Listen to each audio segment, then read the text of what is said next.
Chapter 13. Only then did the person who brought Zhang Xiaohua and the other speak up, joking with the large man. Now Butcher Lu has hurt a good person again. This little brother came from the Guozhuang house and brought news of your family's daughter. This time, you must have scared him so much that he's forgotten. Butcher Lu, on the other hand, didn't mind the villager's words. He patted Zhang Xiaohua's shoulder, causing Zhang Xiaohua to grin and say, "I can tell with one look that this little brother is a broad-minded person. Why would he mind such a small joke?"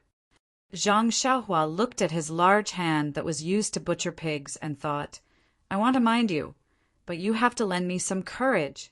Please don't be so intimate. My body has just recovered." She said, I wouldn't dare. This must be Sister Lu Yeya's father. Looking at your manly posture, it's just as Sister said." Then she added in her heart, "It's Xiang Zi." When Butcher Lu heard this, he was overjoyed and his eyes narrowed. "Yeya is still talking about this with you?" She, "That's right. Why did Yeya and Qian go to your Guizhuang house? Are they all right?" Only now did he remember to ask about his daughter. Mr. Lu spoke up from the side, "Let's talk inside first." Seeing how this little brother is neither too fast nor too slow, the two daughters should be fine. After he finished speaking, he led Zhang Xiaohua and his companions into the house. The villager who led the way said, "I won't go in, I'll go back first. I'll call Lu Kai back on the way." Mr. Lu nodded in thanks and watched the villager leave before inviting Zhang Xiaohua into the house for a chat. Zhang Xiaohua entered the courtyard and saw that it was about the same size as her own house. The layout was simple and there weren't as many farm tools as her own house. The stove didn't seem to be out in the open. There were about 2 rooms in front of her, and there were also 2 rooms on the left and right. She didn't know why Sister Lu had so many rooms when there were only 3 people in her house. When he walked into the front room, he realized the difference between them. There was a painting in the central room of the Lu family. It was a painting of an old scholar. In front of the painting, there were a few plates with fruits, snacks, and other things on them. It seemed that they were offering something. There was a painting on the left wall. It was snowing, and there were a few people enjoying the snow in the pavilion. There were a few calligraphy pieces on the right wall. They looked like dragons flying and phoenixes flying. They should be written very well. It was a pity that Zhang Xiaohua didn't recognize them. There was a square table in front of him. On the table, there was a teapot, a few cups, and a plate of food. There were 2 chairs on the left and right of the table. There was also a small square table and a few chairs on both sides of the wall. On the table, there was a pot with flowers and plants. Looking at the 4 corners of the room, there were also a few plants in the pots. Zhang Xiaohua looked at the house that was completely different from her own house. She sighed in her heart. Is this the difference between a scholar and a farmer? Under her mother's management, her house was also quite clean and tidy. There were also paintings on the walls, but they were just some pictures of immortals. Her mother didn't seem to know how to arrange the flowers and plants in the pots. Zhang Xiaohua's heart skipped a beat. She thought, if Sister Lu manages our house, what will it be like? As Zhang Xiaohua thought about it, he stood there. It wasn't that she was lost in her thoughts, but she didn't know where to sit. There were only a few chairs in her house. Usually she would stand. Teacher Lu's house had so many chairs. There must be something special about it. She didn't know how to sit. When Teacher Lu saw this, he quickly let Zhang Xiaohua and the others sit. Then Butcher Lu poured a cup of tea for them and brought it over. Zhang Xiaohua took the teacup and gulped it down in one gulp. Then he smacked his lips. The water tasted really good. Butcher Lu saw that Zhang Xiaohua had finished drinking, so he quickly poured another cup for him. Zhang Xiaohua and Butcher Lu had been walking for the whole morning, so they were already thirsty. Since the water was so good, the 2 of them drank 4 cups of water in a row before stopping. Butcher Lu's eyes were the same as Teacher Lu's. They were filled with gratitude. Although Butcher Lu was a boorish person who slaughtered pigs, he also knew that they had rushed such a long distance and were so thirsty. It was all to tell his daughter that they were safe. Zhang Xiaohua finished drinking the water. Just as she was about to speak, she heard hurried footsteps from outside the house. Not long after, she saw a scholar who was about the same age and height as her elder brother running in. He must be Lu Qian's brother, Lu Kai. When Lu Kai entered the house, he first greeted Teacher Lu and Butcher Lu, respectively. Then, Teacher Lu introduced Zhang Xiaohua and the others to Lu Kai. Lu Kai then greeted them with a bow. Zhang Xiaohua and Butcher Lu didn't know much about these things, so they followed suit and returned the greeting. Lu Kai then asked Teacher Lu, "How is my younger sister?" Zhang Xiaohua looked at the scholar, who was obviously much thinner than her elder brother. She thought to herself, scholars really have a lot of etiquette. This brother Lu is really patient. He only asked after seeing such a polite greeting. If it was Butcher Lu, he would have asked directly. All right, he must be complaining that brother Lu came at the wrong time. She couldn't help but glance at Butcher Lu, who was also anxiously waiting for Zhang Xiaohua to speak. Sure enough, before Teacher Lu opened his mouth, Butcher Lu said, "You should drink some water first. This little brother hasn't said anything yet, and you're already back." Lu Kai sat on the chair opposite Zhang Xiaohua. He wasn't in a hurry to drink the water. He looked at Zhang Xiaohua eagerly, waiting for him to speak. Zhang Xiaohua then introduced herself and told him everything that happened yesterday in detail. However, she was cautious and didn't say the specific amount of money that the two bullies lost. Zhang Xiaohua's eloquence wasn't very good, and she spoke haltingly. However, even so, the four people in the room listened with fear and trepidation. Teacher Lu, Butcher Lu, and Lu Kai's faces were ashen. Butcher Lu even jumped up from his chair a few times, but he was gently stopped by Teacher Lu. When Zhang Xiaohua finished, Butcher Lu quickly poured 2 cups of water for Zhang Xiaohua. Everyone also drank cup. It seemed that not only did the talking make the people's mouths dry, the listening people were also nervous. After drinking the water, Teacher Lu walked in front of Zhang Xiaohua and bowed deeply, saying, "This old man would like to thank the virtuous father and son for saving my daughter." Lu Kai and Butcher Lu also quickly followed suit and bowed. Zhang Xiaohua was so scared that she jumped down from her chair.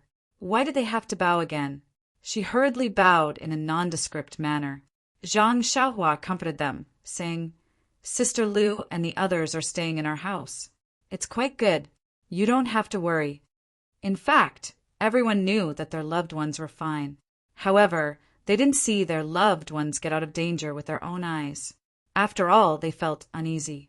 When everyone sat down again, Teacher Lu said, "From the Guozhuang house to here, Xiaohua and the others walked the whole morning. I reckon that we won't be able to bring the children back today. How about this, second brother? You go back first and let sister-in-law prepare lunch.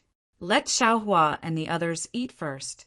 After lunch, let Lu Kai and Xiaohua go to the Guozhuang house. Tomorrow, we'll go together to bring the children back. What do you think?" Butcher Lu said, "No, let me go first. I'm worried. We'll probably have to walk at night to the Guozhuang house later. It'll be safer if I follow." Teacher Lu thought about it and agreed. Lunch was eaten at Butcher Lu's house. Lu Qian wasn't there, so there was no one in Teacher Lu's house to cook. Lu Yeye's mother knew that her daughter was fine and had to entertain her family's benefactor. This meal was exceptionally sumptuous. Zhang Xiaohua, who was already hungry and hadn't eaten red braised pork for a long time, ate until her belly was full. After lunch, Zhang Xiaohua, Lu Qian, and Butcher Lu hurried back to the Guozhuang house. Not to mention for the time being, Wuzhua Peak, which was only a few hundred miles away from them, was another scene altogether. In the morning, when the shadow passed between the 2 jujube trees, Yanming Jusher flashed between the trees. Fortunately, he was a martial artist, and his eyes were especially sharp. Otherwise, it would have been difficult to see clearly. The rest of the people still didn't understand what was going on. They could only stare blankly at Yanming Jusher's back. Yanming Jusher wasn't angry. He raised his voice and said, Why aren't you guys coming over? When everyone arrived between the two jujube trees, they looked carefully. It didn't seem to be any different from the other jujube trees. Yanming Jusher smiled and said, "No need to look. It's definitely no different from the others. Otherwise, it wouldn't be so complicated. Now that we're preparing to enter the forest, take out the leather in your hands." The few of them took out the leather as instructed. Yanming Jusher said, "Get some fresh blood and smear it on the top of the back of the leather." After he finished speaking, he took out a dagger, cut his finger, and smeared the blood on the leather. Ma Xiangyang Wen Hai and Tan Wen all did the same. A line of words appeared on the leather. It was, "Go straight 10 trees, back 6 trees, left 6 trees, right 8 trees. Then, Yanming Jusher put together the words according to the diagram. It was the incantation for entering the forest. Go straight 10 trees, right 8 trees, back 6 trees, left 6 trees. Yanming Jusher said, "All right, everyone get ready. We're preparing to enter the forest. I'll lead the way. Xiao Xiama and Xiao Xiaowen will follow behind. Heroine Shui and Chief Situ will be in the middle. The Tan brothers will bring up the rear. Everyone keep your spirits up. Don't fall behind." The jujube forest in front of them was no longer as dark as it was at night. However, the bright sunlight still couldn't penetrate the dense forest. The dense fog in the forest made it difficult to see the end. The cold wind blew through the treetops, making a hoo-hoo sound, but it didn't seem to be able to blow away the light fog. Yanming Jusher took out his dagger and drew a mark on the 2 jujube trees. Then he carefully walked through the 2 ordinary trees. The rest of the group followed the previously agreed upon order, entering in a single file. The dense fog in the forest was very thick. One couldn't see more than 10 feet in front of them. It was also very humid. Not long after, everyone's clothes and shoes were soaked. In order to deal with unexpected danger, everyone held weapons in their hands. At this time, they all felt the cold. No one had entered the forest for many years. The ground was covered with a thick layer of fallen leaves and rotting jujubes. Walking on it was very difficult. The jujube trees' branches and leaves were very dense, intertwining with each other. Sometimes they even blocked the path.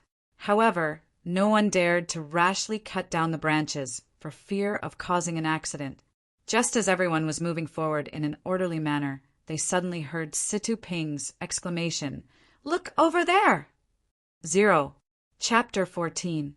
When everyone followed Situ Ping's horrified gaze, sure enough, there was a white skeleton leaning against a jujube tree about 4 or 5 feet away. The black eye sockets of the skeleton were staring in their direction. Everyone's hair immediately stood on end, and their hands holding their weapons tightened. Situ Ping was a member of the Zhanghu. She had seen a lot of bloody scenes and had done a lot of things like murder and arson. How could she be scared by this little skeleton? However, this jujube forest's fierce reputation, this endless fog, and this cold weather, everyone's heart was in their throats, so she couldn't help but cry out. Yanming Jusher and the others stopped and waited for a moment. They didn't see any movement from the skeleton, so everyone started walking again. Situ Ping was a bit embarrassed, but the others didn't blame her. In this kind of unknown environment, anyone would lose control of their emotions. Everyone was worried. As the group went deeper, the number of bones they encountered gradually increased. They even appeared many times along the path. No one dared to avoid them and directly cross them. There were many human skeletons, but there were even more of all kinds of animal skeletons. It seemed that the animals that had mistakenly entered the forest for so many years had innocently entered this strange and mysterious place. They were lost here and could no longer get out. They wandered around and exhausted their strength, and finally lay under the jujube tree, wailing and dying. Thinking of this, the group became even more cautious. Originally, they still had some thoughts of exploring the power of the forest, but now they completely dispelled it. These people were originally chosen by their elders to be careful and resolute in their actions. Naturally, They would not lose their lives in vain because of a little curiosity in their hearts. This forest seemed to be endless. After walking for a long time, it was still the same scene.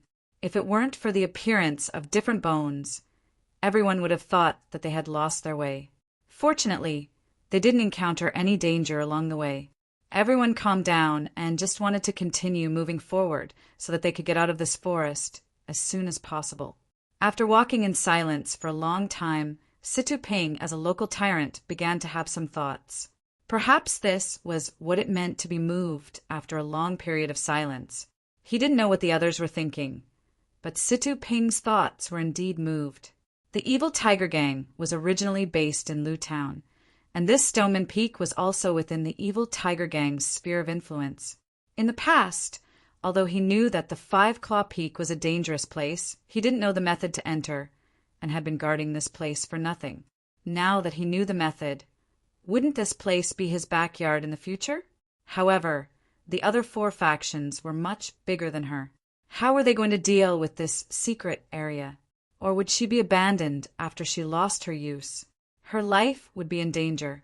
Just as Situping was thinking about her gains and losses, her feet suddenly tripped on a tree root. Her body slanted to the right. Coincidentally, they were walking very close to the edge of 2 trees. As soon as Situping felt her body lose balance, she immediately stopped thinking and kicked in the air. Her body nimbly stood upright and steadily landed on the ground.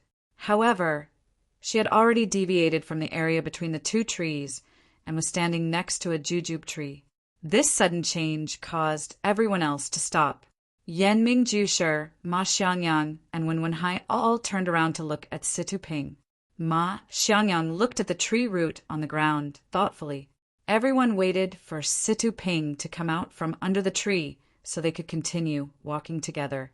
However, at this moment, a strange scene occurred.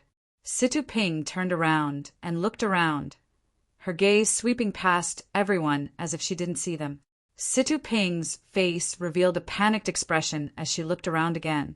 She raised her foot to walk, but then stopped, not daring to make any strange movements. Situping's mouth moved as if she was calling out to everyone, but no one could hear her. Seeing this, Yanming Jusher hurriedly used telepathy to speak to Situping. "Can you hear me? If you hear me, nod your head." At this moment, Situping's face was filled with ecstasy. She kept nodding her head like a chick eating rice. Yanming Jusher said again, "Turn left and listen to my instructions. Stop when I tell you to." Situping nodded again. Following Yanming Jusher's instructions, she faced everyone and then walked towards them. It was strange. Situping only took 4 or 5 steps before she reached the place where everyone was standing. Situping's eyes immediately lit up as she saw everyone. Yanming Jusher didn't ask why Situping had fallen. Instead, he asked, "What did you see just now?" Situping said with lingering fear, "When I stood up, I was still surrounded by jujube trees, just like here. There was no difference, but I couldn't see any of you. No one responded when I shouted. If you hadn't spoken to me, I would have looked around again." Yanming Jusher frowned and thought. Ma Xiangyang smiled and said to Situping, "Chief Situ, you must be careful where you walk. If you're not careful, you'll lose your life. Lu Town's great foundation will belong to someone else. Take care." Situping bowed his head and said, "Ma, I understand. I'll be careful." Everyone became even more careful on the following road. They knew that this jungle wasn't as peaceful as it seemed on the surface. If something went wrong, they would be trapped and lose their lives here. Situping didn't know, but everyone else did. Shouting was useless. They could only use telepathy. This profound martial art wasn't something that everyone knew. Instead of placing their hopes on others, it was better to be careful. After walking for the time it took for 4 or 5 incense sticks to burn, the number of bones on the road gradually decreased. The fog also thinned. They were about to reach the edge of the jungle. Sure enough, not long after, they saw light in the distance. Yanming Jusher led everyone in a roundabout way according to the mnemonic chant. they were even more careful. Nothing unexpected happened. The group of people followed the mnemonic chant and walked through the last tree safely out of the jungle. What greeted them was a world that left them dumbfounded. In front of them was a secret land that was as warm as spring. The area of this land wasn't very large. In the middle of the land was a large lake. White fog rose from the lake. Beside the lake was a small house made of stone. Around the house were several fields with plants. They couldn't see clearly from far away. Under the leadership of Yenming Jusher, everyone stepped into this place that no one had set foot in for hundreds of years. Yenming Jusher said to everyone, "According to the booklet, there is no danger in entering the secret land. Everyone can walk without worry. But for safety, I suggest that everyone move together. Follow me." Then he walked to the lake. When everyone walked to the lake, a burst of hot air hit their faces. They saw the lake water bubbling. Yenming Jusher squatted down and found a branch to put in the water. Seeing that there was nothing unusual, he thought about how to know the temperature of the lake water. Tan Wu came forward and took out an egg from his arms. He said embarrassedly, "I like to drink raw eggs. There are a few left over from yesterday. Now is the time to test the temperature of the water." Then he found a cloth bag and put it in the lake water. Not long after, he took out the egg. Sure enough, it was cooked. This time, everyone's idea of entering the water to explore was dispelled. It seemed that the temperature of this world was different from the outside. It should be related to the lake water. Everyone walked along the lake and walked to the only stone house. Presumably, the treasure that everyone was looking forward to should be inside. After walking half a circle around the lake, they did not see any animals and did not encounter any danger. Everyone's heart was relieved. It seemed that the master's will was not a lie. There were several medicinal fields around the stone house. Most of the medicinal herbs were unknown. After all, they were not pharmacists from the sect. Even the knowledgeable hermit Yenming could only recognize a few of them, such as tianqi, ginseng, attractalodes, golden sunflower, and so on. These medicinal herbs were very ordinary outside, but they were extremely precious here. There was no other reason. Any medicinal herb that had been here for 300 years or longer would be extremely precious, not to mention the other unknown drugs, which should be something that had been lost over the years, not to mention what was in the stone house. Even the herbs in the herb garden were priceless treasures to the various sections. So everyone looked at these precious things eagerly, thinking about how to bring them back. Yenming Jusher frowned and said to everyone, "I didn't think that there would be such precious medicinal herbs here. It's beyond our expectations, but I don't know how to bring them back. Let's go to the stone house first.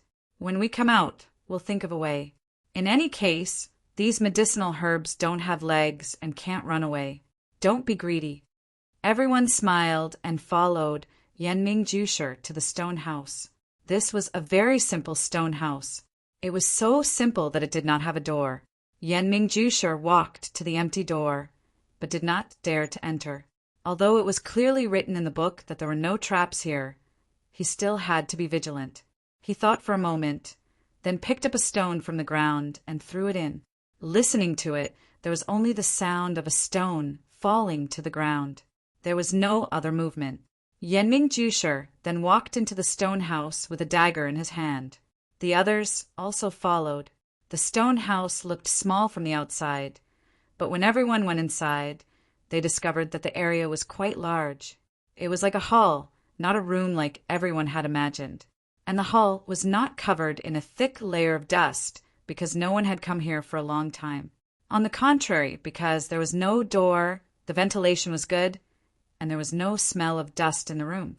Directly across from the hall was a smooth wall. The top was empty, and it felt like there should have been a portrait or something on it in the past. Below the wall was a long table and a square table. There was an incense burner on the long table. Far from the incense burner, there was a small square flat box. And on the table below the long table, there were 4 square brocade boxes casually placed.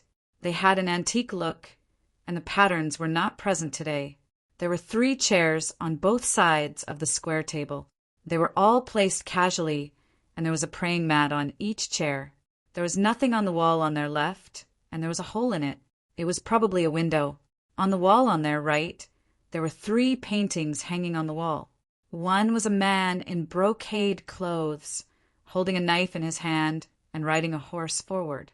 Another was a scholar in white clothes, with a sword hanging at his waist, strolling leisurely. The last painting was a woman, her face covered with a white veil. Her figure was graceful, and she held a long whip in her hand, standing beside a small bridge. The 3 paintings had been eroded by time and were not very clear. Moreover, there were no words on the 3 paintings, so no one could understand what they meant. No one could tell if there was a one-armed swordsman in the painting. 0. Chapter 15. After looking around the hall, everyone focused their eyes on the 4 brocade boxes on the table and the flat box on the long table. Everyone knew in their hearts that inside was the key point of this mission, the treasure of this secret plane. However, everyone was still muttering in their hearts. Coincidentally, there were 4 forces this time, and there were 4 brocade boxes on the table.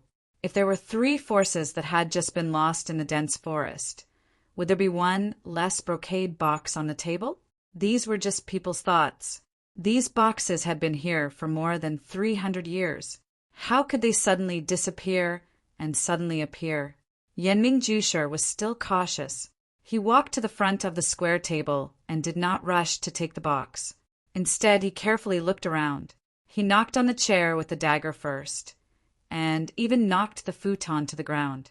Then he used the dagger to put the brocade boxes in place, but he did not find any movement. Finally, he was still not at ease. He walked to the right side of the wall, opened the 3 paintings, and looked at them separately. He did not find any mechanism. Then he walked to the front of the table and said to everyone, "It seems that there should be no mechanism here. What do you think?" The rest of the people had been following Layman, Yenming, ever since they entered the secret place. When they arrived at the hall, they didn't dare to move. There had been a saying about tactical deployments in Jianghu since ancient times, but in their era, tactical deployments had long become legends. Occasionally, there would be a few tactical deployments, but they were just verbal deployments. They had never heard of any tactical deployments that could trap someone with just a few bamboo slips and a few stones, let alone a big tactical deployments made by the whole wild Jujube forest sect. This was obviously a big move, made hundreds of years ago. Everyone's mind had long been shocked. They had already listened to their master's instructions and followed Layman Yenming's lead. At this time, when he asked for a suggestion, how could they have any objection? They all nodded and agreed. Yenming Jushi was very satisfied with their attitude. He said with a smile, "Jianghu is an unpredictable place. It's good to be more careful. You should also look around and see if there are other mechanisms in the hall. It's also your opportunity. If you get something, it's your benefit." Everyone looked at each other for a few moments before dispersing in all directions to check out the various corners of the hall. Everyone muttered in their hearts. Could it be that Yenming Jushi was planning something? Change the brocade box? However, the hall was only so big. Everyone could see clearly what he was doing, so they weren't afraid that he would do anything. Perhaps Senior really has the heart to take care of this Junior. In any case, it's not a big deal to look around. Sure enough, it didn't take long for everyone to finish searching, but they didn't find anything. It seemed that the treasures in the hall were these few boxes. When Yenming Jushi saw that everyone had returned, he cleared his throat and said, "According to the previous agreement, each of our 4 factions can choose a brocade box. Although clan leader Situ is from the evil tiger gang, you should belong to Xiaoxiama's faction and not be considered an independent faction. Does clan leader Situ have any objections?" Situ Ping said calmly, "I have no objections." That's right. How could she dare to have any objections? Her life was saved by someone else. Yenming Jushi continued, "Then next, we'll follow the order of the leather hides. Follow the map from left to right and from top to bottom to pick the boxes. What we get will be up to fate. After saying this, he stood at the side of the table. According to the order, the Misty School should be the first to pick a box. Wenhai thought for a moment and walked forward. He carefully looked at the 4 brocade boxes on the table. They were exactly the same, without any differences. There was a layer of dust on top of them. It seemed that they had been there for a long time. After thinking for a moment, he picked up the second box from left to right. Just as he was about to open it to see what was inside, he was stopped by Yenming Jusher. Yenming Jusher said there must be treasures inside the box. Since there are 4 of them, everyone will have a harvest. However, the items in each box may not be the same. There may be differences. If we all know what is inside each box, we will inevitably have greedy hearts. Why don't we all keep it a secret and don't open the boxes until we leave this place? Everyone nodded in agreement. Wenhai also put away the brocade boxes and returned them to their original positions. Next was Wan Jianfeng, Ma Xiangyang, then Yenming Jusher, and finally Tan Wu went forward to pick up the last brocade box. No one looked at it and put it away. After the distribution, everyone's eyes turned to the long table. There was a flat box in the distance. Yenming Jusher walked to the end of the long table and picked up the box. It was hard to the touch and seemed to be quite heavy. Looking at it carefully, it seemed to be carved out of a piece of stone. It seemed to be used to store treasures. However, for some reason, it was not placed on the table, but on the other end of the long table. Yenming Jusher walked to the table and passed the box around for everyone to see. Afterwards, he placed it on the table and quietly looked at everyone. He said, "There is only this box left in this room. There is no way to divide it equally. How about we do as we said before and use rock, paper, scissors to decide who gets it?" Everyone looked at each other and felt a burst of absurdity. The people of Jianghu actually wanted to use a child's game to decide such an important matter. However, if they did not use this gentle method, who would hold back when facing such a coveted treasure? It was hard to say who would benefit in the end. Everyone could only acquiesce. At this time, Ma Xiangyang said, "Senior, I have a suggestion." Yenming Jusher said with an unsurprised expression, "Xiao Ma, feel free to speak." Ma Xiangyang said, "I have no objections to rock, paper, scissors. However, I have a small request. That is, I hope that no matter who gets this box, they will open it and let us see what is inside. What does everyone think?" Yenming Jusher pondered for a moment and nodded in agreement. Everyone else also had the same thought. They would naturally know what their treasure was when they returned. The thing inside the box might not be theirs, so they had to take a look. Afterwards, Yenming Jusher arranged the order of the game. It was still the same order as before. Misty School and Wan Jianfeng were in one group, while Yenming Jusher and the Tan family were in the other group. Misty Schools when Wenhai and Xueqing looked at each other. When Wenhai nodded towards Xueqing and smiled encouragingly. At the same time, his face was full of awkwardness. Xueqing walked forward and arrived in front of the square table. Only she knew why her senior brother's face was full of awkwardness. Anyone who had played this game with her since they were young and lost to her since they were young would feel embarrassed whenever this game was mentioned. Wan Jianfeng only had Ma Xiangyang, so he naturally wouldn't feel at ease letting Situ Ping come up. In fact, even if he felt at ease letting Situ Ping play, clan leader Situ wouldn't dare.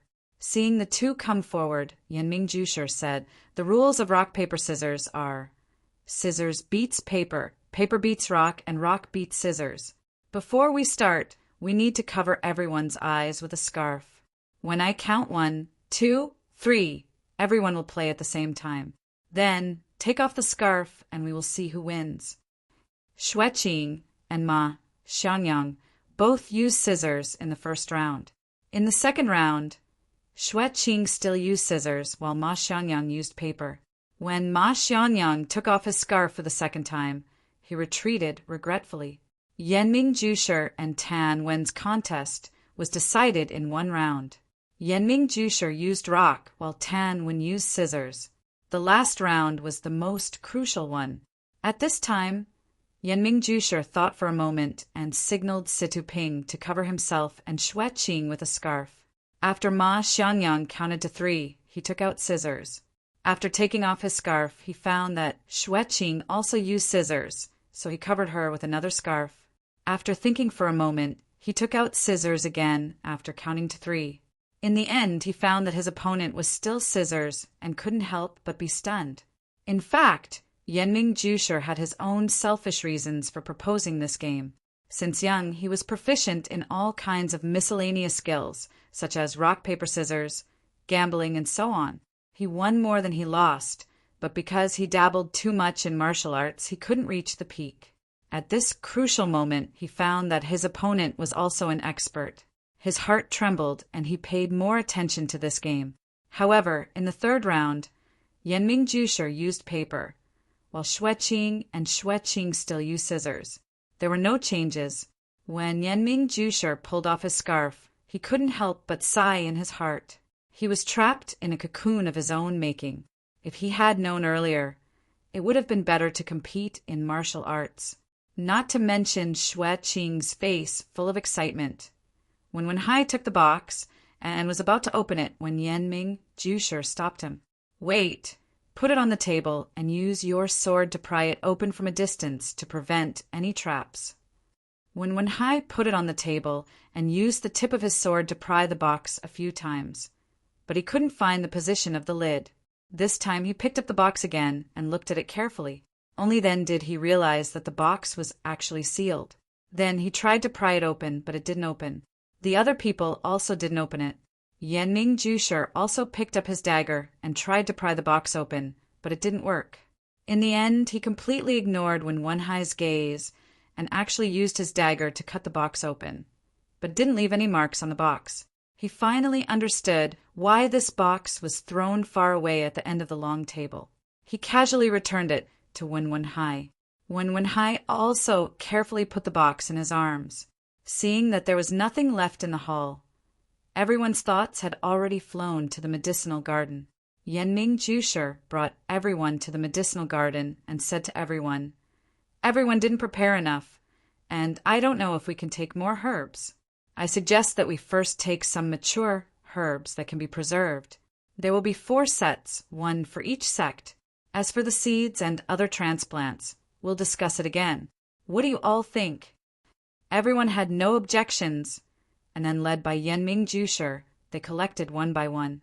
All the mature herbs were collected in 4 sets and packed into 4 packages, 1 for each sect.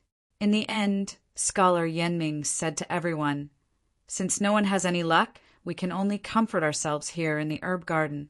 What we brought just now was for our respective sections. Next, each of us is only allowed to pick 3 mature herbs for ourselves."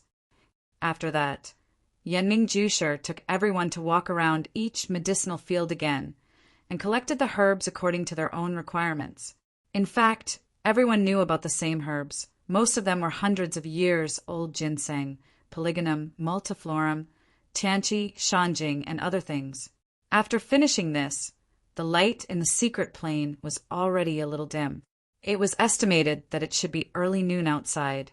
Everyone only then remembered the matter of going out. It took a long time to come in, so if they went out, wouldn't it be late at night?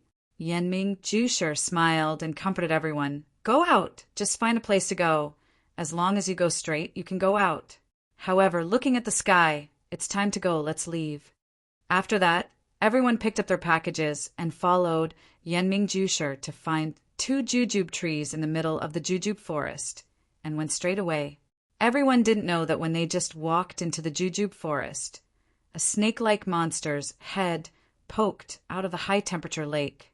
It looked at the place where they were going for a moment, and then retracted into the water, leaving only the ripples on the lake. 0. Chapter 16. By the time everyone left the Swanjujube forest, the sky had already darkened. Their journey back had been uneventful. The moment they walked out of the dense forest, both Yenming Jusher and the remaining juniors let out a long sigh of relief. This harmonious treasure hunting trip had finally come to a successful conclusion. They had kept their lives, completed their mission, and obtained the treasure. This treasure naturally belonged to them. When they thought of this, everyone's hearts felt warm, as if a cat was tickling their hearts. Yanming Jusher looked at everyone with a smile and said, "Everyone Xiaoxia, please be patient. Wait for us to reach the Thumb Peak before we speak in detail." Then he led everyone back to the Thumb Peak. Everyone sat in a circle in front of the Crouching Ox Rock. Yanming Jusher opened his mouth and said, "Everyone Xiaoxia, this mission has been successfully completed. Next, please bring back the results of this mission to your respective schools and sections. In addition, please bring back my greetings. Everyone, please raise your heads on the 2nd of February and meet at the same old place. Let us drink and chat merrily." After he finished speaking, he didn't seem to want to stay any longer. Without waiting for anyone to speak, he cupped his hands and used his qinggong to leave down the mountain. The remaining people looked at each other and nodded. The Tan brothers were the first to walk away in their unique way, followed by Wenwenhai and Xueqing. They cupped their hands to Ma Xiangyang and Situ Ping and turned to leave. Suddenly, Wenwenhai seemed to think of something and stopped. He said to Situ Ping, "Chief Situ, I was passing by Lu Town the day before yesterday and poked my nose into other people's business and saved a group of farmers. I'm afraid I've offended you in any way. I hope Chief Situ will be magnanimous enough to forgive me." Situ Ping was also a quick-witted person and hurriedly returned the greeting. "Our clan subordinates have been rude in any way. Please forgive them, Xiaoxia. If something like this happens again in the future, I hope that Xiaoxia will take action again and help me maintain the clan's reputation." Wenwenhai smiled and said, of course. We'll meet again someday." After he finished speaking, he and his junior sister quickly left the way they came. In the blink of an eye, only 2 people were left on the Crouching Ox Rock. At this moment, Situ Ping felt a little uneasy in his heart. Fortunately, Ma Xiangyang spoke up at this moment. "Sect leader Situ, I won't say anything else. Since you know about this matter and are also involved, please follow me to Myriad Sword Peak as a guest for a period of time. Everything will be decided by my Sword Lord. How about it?" Situ Ping nodded. "I'll follow Xiaoxia's instructions." Then he followed Ma Xiangyang back the way they came. For a moment, the area around the Crouching Ox Rock was deserted. It was already dusk, just as a few people from the Jianghu were galloping on their horses. Zhang Xiaohua and Butcher Lu had also rushed back to the Guozhuang house. Lu Qian and Lu Ye were originally sitting in the Zhang family's small house and chatting. At the same time, they were also helping Guosufei with some needlework. When Butcher Lu approached, Lu Ye happened to raise her head and look outside. Her gaze passed over the short walls of the Zhang family's small courtyard. When she saw the sturdy figure that she had been looking outside the door for an entire day and had lost count of how many times she had looked outside, Lu Ye could no longer hold it in. Wah! She burst into tears and ran out, throwing herself into Butcher Lu's arms. "Father!" Her tears were like pearls falling onto a jade plate, dripping down in a pitter-patter. Butcher Lu hugged his daughter and patted her shoulder with heartache. His own eyes were also red. He had thought that he could let his daughter go out and have fun during the New Year, but he did not expect such a thing to happen. It seemed like his daughter was scared out of her wits. Lu Qian, who walked out after Butcher Lu, was also teary-faced. After the incident, she finally saw her family after so long. She could no longer control her emotions. Zhang Kai also walked out of the house with crutches and invited Butcher Lu into the house. With so many people coming in, the narrow central room seemed even more crowded. Fortunately, the people from the same village went home first, after exchanging some pleasantries. Zhang Kai sent them to the door and thanked them profusely. Zhang Xiaohua also returned to the small house to visit her 2 older brothers. Zhang Xiaohu and Zhang Xiaolong's injuries were more serious. At that time, They had blocked Zhang Kai inside for their father's sake. 80% of the vicious servants' kicks and punches had landed on their bodies. However, Xiaohu did not suffer any fractures. At this moment, he was lying on the Kong bed and listlessly talking to his older brother. Xiaolong's injuries were similar to Xiaohu's, but his arm was fractured after all. Last night, he was tortured by the veterinarian, Old Chun, and woke up in pain. He had been in a daze the entire day and could not hide his listlessness. Seeing Zhang Xiaohua come in, Zhang Xiaohu asked, "Lu Qian's family is here." Zhang Xiaohua said, "Yes, they just entered the house." Zhang Xiaohu asked again, "Is there no one else?" Xiaohua asked curiously, "Who else is there?" Xiaohu said, "The matchmaker." Zhang Xiaohua was at a loss. Zhang Xiaolong laughed and said, "Don't listen to second brother's nonsense." Zhang Xiaohua immediately understood what was going on and joked, "Soon they won't come today. They'll have to come tomorrow. It takes time to prepare a betrothal gift. No matter what, we have to thank our brave and righteous big brother. Think about it, 20 to 30 villains. Big brother, you're angry for a woman. Sister Lu Qian is already touched. If she doesn't give her heart to you, the world will age because of love." This time it was Zhang Xiaohu's turn to be puzzled. Why would the world age because of love? Zhang Xiaohua said proudly, "If the heavens have feelings, the heavens will also age. Big brother's feelings will move the heavens and the earth." Zhang Xiaohu retorted, "Why are you showing off? What betrothal gift? It's called dowry. Besides, Lu Qian's father is a teacher. This future sister-in-law has read thousands of books. Big brother will be influenced by her and will be more scholarly than you." Zhang Xiaolong couldn't keep his face and couldn't help but scold Zhang Xiaohua. "What is a brat like you know? Don't talk nonsense with second brother. We brothers are just having fun. Don't drag Lu Qian into this. Wouldn't it be bad if someone heard?"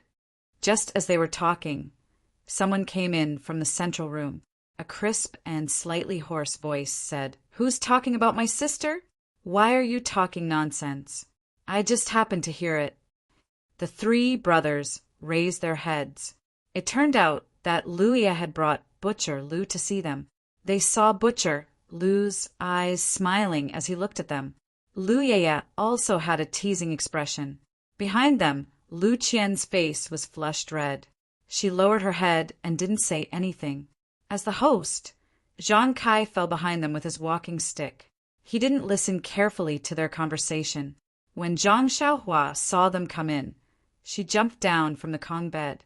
Just as she was about to clean the Kong bed and invite Butcher Lu to sit down, Lu Qian and Luya nimbly tidied up before her and helped Butcher Lu sit down. It seemed that on the day that Zhang Xiaohua wasn't here, the two girls had tidied up the room more than once. Zhang Xiaohua's eyes widened as she thought, "Today did the two sisters feed first brother and second brother?" Seeing a group of people suddenly barge in, Zhang Xiaohu didn't know what to feel. Zhang Xiaolong's face turned red, as if he had done something wrong.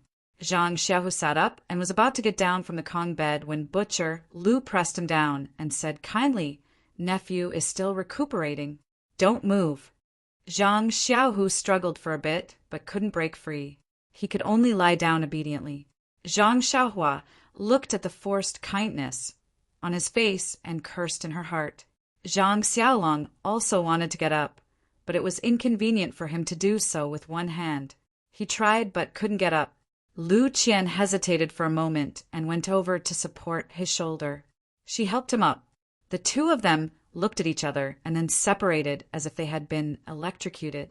Butcher Lu also saw it, and his smile bloomed like a flower. He said to Zhang Xiaolong, "Nephew is really righteous, to be able to step forward in front of a bully and save my daughter and niece. Old Lu salutes you." As he spoke, he got down from the Kong bed and bowed deeply to Zhang Xiaolong. Zhang Xiaolong quickly reached out his hand and said, "Don't be like this, uncle. It's what I should do. Aren't you shortening my lifespan by doing this? Xiaohua, hurry and help uncle up." Zhang Xiaohu also took the opportunity to get up. Zhang Xiaohua quickly held Butcher Lu back. but he wasn't as strong as Butcher Lu. This salute was finished. Zhang Xiaolong was at a loss again. He turned to look at Lu Qian as if asking for help. Lu Qian didn't dare to speak, and neither did Lu Ye. Zhang Kai spoke. Uncle, don't be so polite with them. Young people are very hot-blooded. Weren't we like this when we were young? There's no need to be so polite. The children's injuries aren't serious. They'll be fine after a bit of rest. Let's go outside and drink some wine.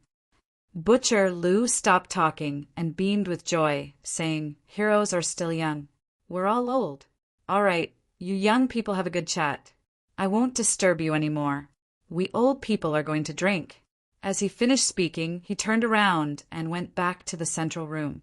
Zhang Kai also followed, leaving Lu Qian and Lu Ye in the Zhang brothers' small room.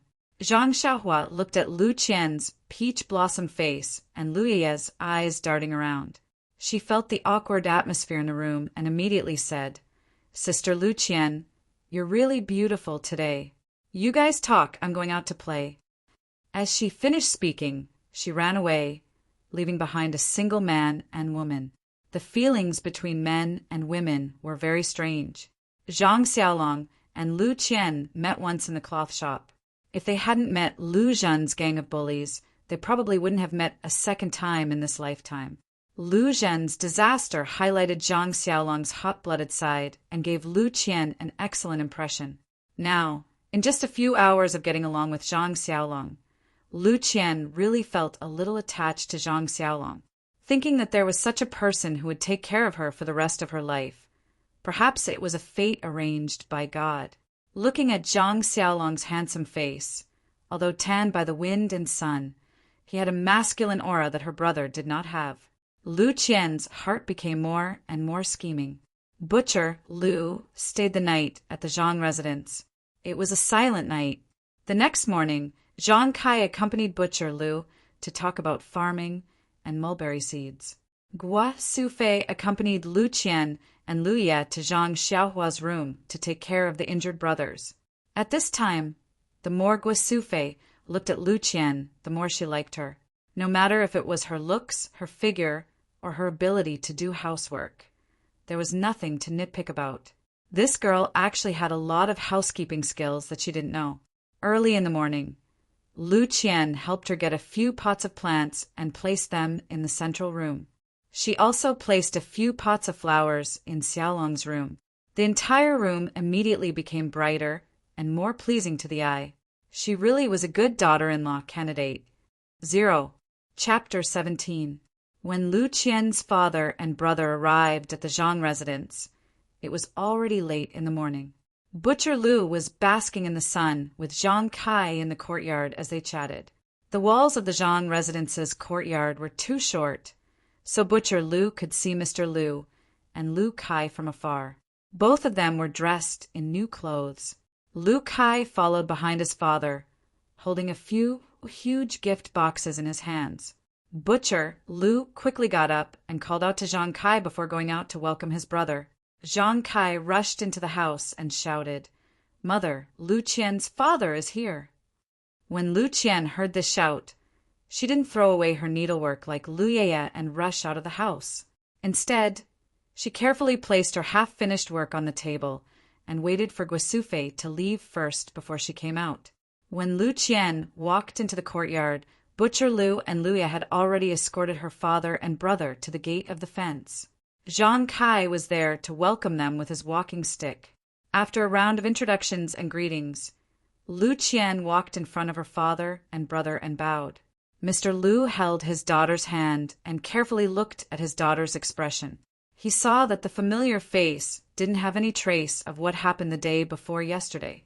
There was no panic or fear in her eyes, only slightly red eyes. Mr. Lu couldn't help but feel guilty. It was all his fault. He patted his daughter's shoulder and said, "It's been hard on you, child." Lu Qian wiped her eyes and said with a smile, "Daughter's fine. It's all thanks to Brother Xiaolong's family's help that we escaped from the tiger's den." Mr. Lu gestured for Lu Kai to hand over the gift boxes and said to Zhang Kai and Guasufei, "I can't thank you enough for your kindness. These small gifts aren't enough to show my gratitude. I hope our benefactors will accept them." Zhang Kai hurriedly pushed the gift boxes back and said politely, "We just happened to be there and didn't do much. In the end, it was someone else who helped us." Mr. Liu insisted on handing it over, saying, "It's all thanks to you guys. If it weren't for your help, my family's child would have met with a calamity long ago. Those two Xiaoxia might not have been able to see them." When Butcher Liu saw the two of them pushing the gift back and forth, he couldn't help but feel anxious. He reached out to take it and said, "You don't have to be so courteous. Old brother Zhang, my eldest brother's kind intentions. You don't have to refuse." After he finished speaking, he carried the gift box into the central room. Mr. Liu smiled and said to Zhang Kai, "This second brother of mine has a fiery temper. I hope old brother Zhang doesn't mind." Zhang Kai also smiled and said, "There's no harm in that. Your younger brother is a sentimental person. We're just being a little overboard. Please, let's talk inside." Zhang Kai led Mr. Liu into the central room. The central room of the Zhang family was very small and didn't have many chairs. Thus, there was no distinction between the host and the guest. Everyone sat down as they pleased. After Mr. Liu sat down, he once again expressed his gratitude for the Zhang family's kindness. He took out some scattered silver from his robes and placed it on the small table in the room, saying, "Old brother Zhang, your family's injuries were caused by the bullies saving my daughter. It's reasonable for us to take responsibility. You can take this silver to seek medical treatment. Our family is poor and can only take this much. Please forgive us, old brother." This time, Zhang Kai was determined not to accept it. He said, "Xiaohua has already told you what happened. At the time, the bullies had already paid the silver, but we were afraid that they would come back and ask for more. We didn't dare to use it. That Xiaoxiawen who saved us has already given us a lot of silver. It's enough to treat our injuries, and by medicine. We absolutely cannot take this silver." Lu Kai said from the side, "Old Uncle Zhang, this is this, and this is this. We should give this silver. We can't just stand by and watch you guys get injured while saving my little sisters. How can we not pay for the medical expenses? What kind of logic is that?" Butcher Liu also scratched his head and said, "Old brother Zhang, you should just take it. In a few days, I'll also give you some silver and bring some meat over." Zhang Kai said, "My two brothers, please don't do this. We didn't save people for the silver. Moreover, we already have the silver to treat our injuries. We absolutely cannot accept this."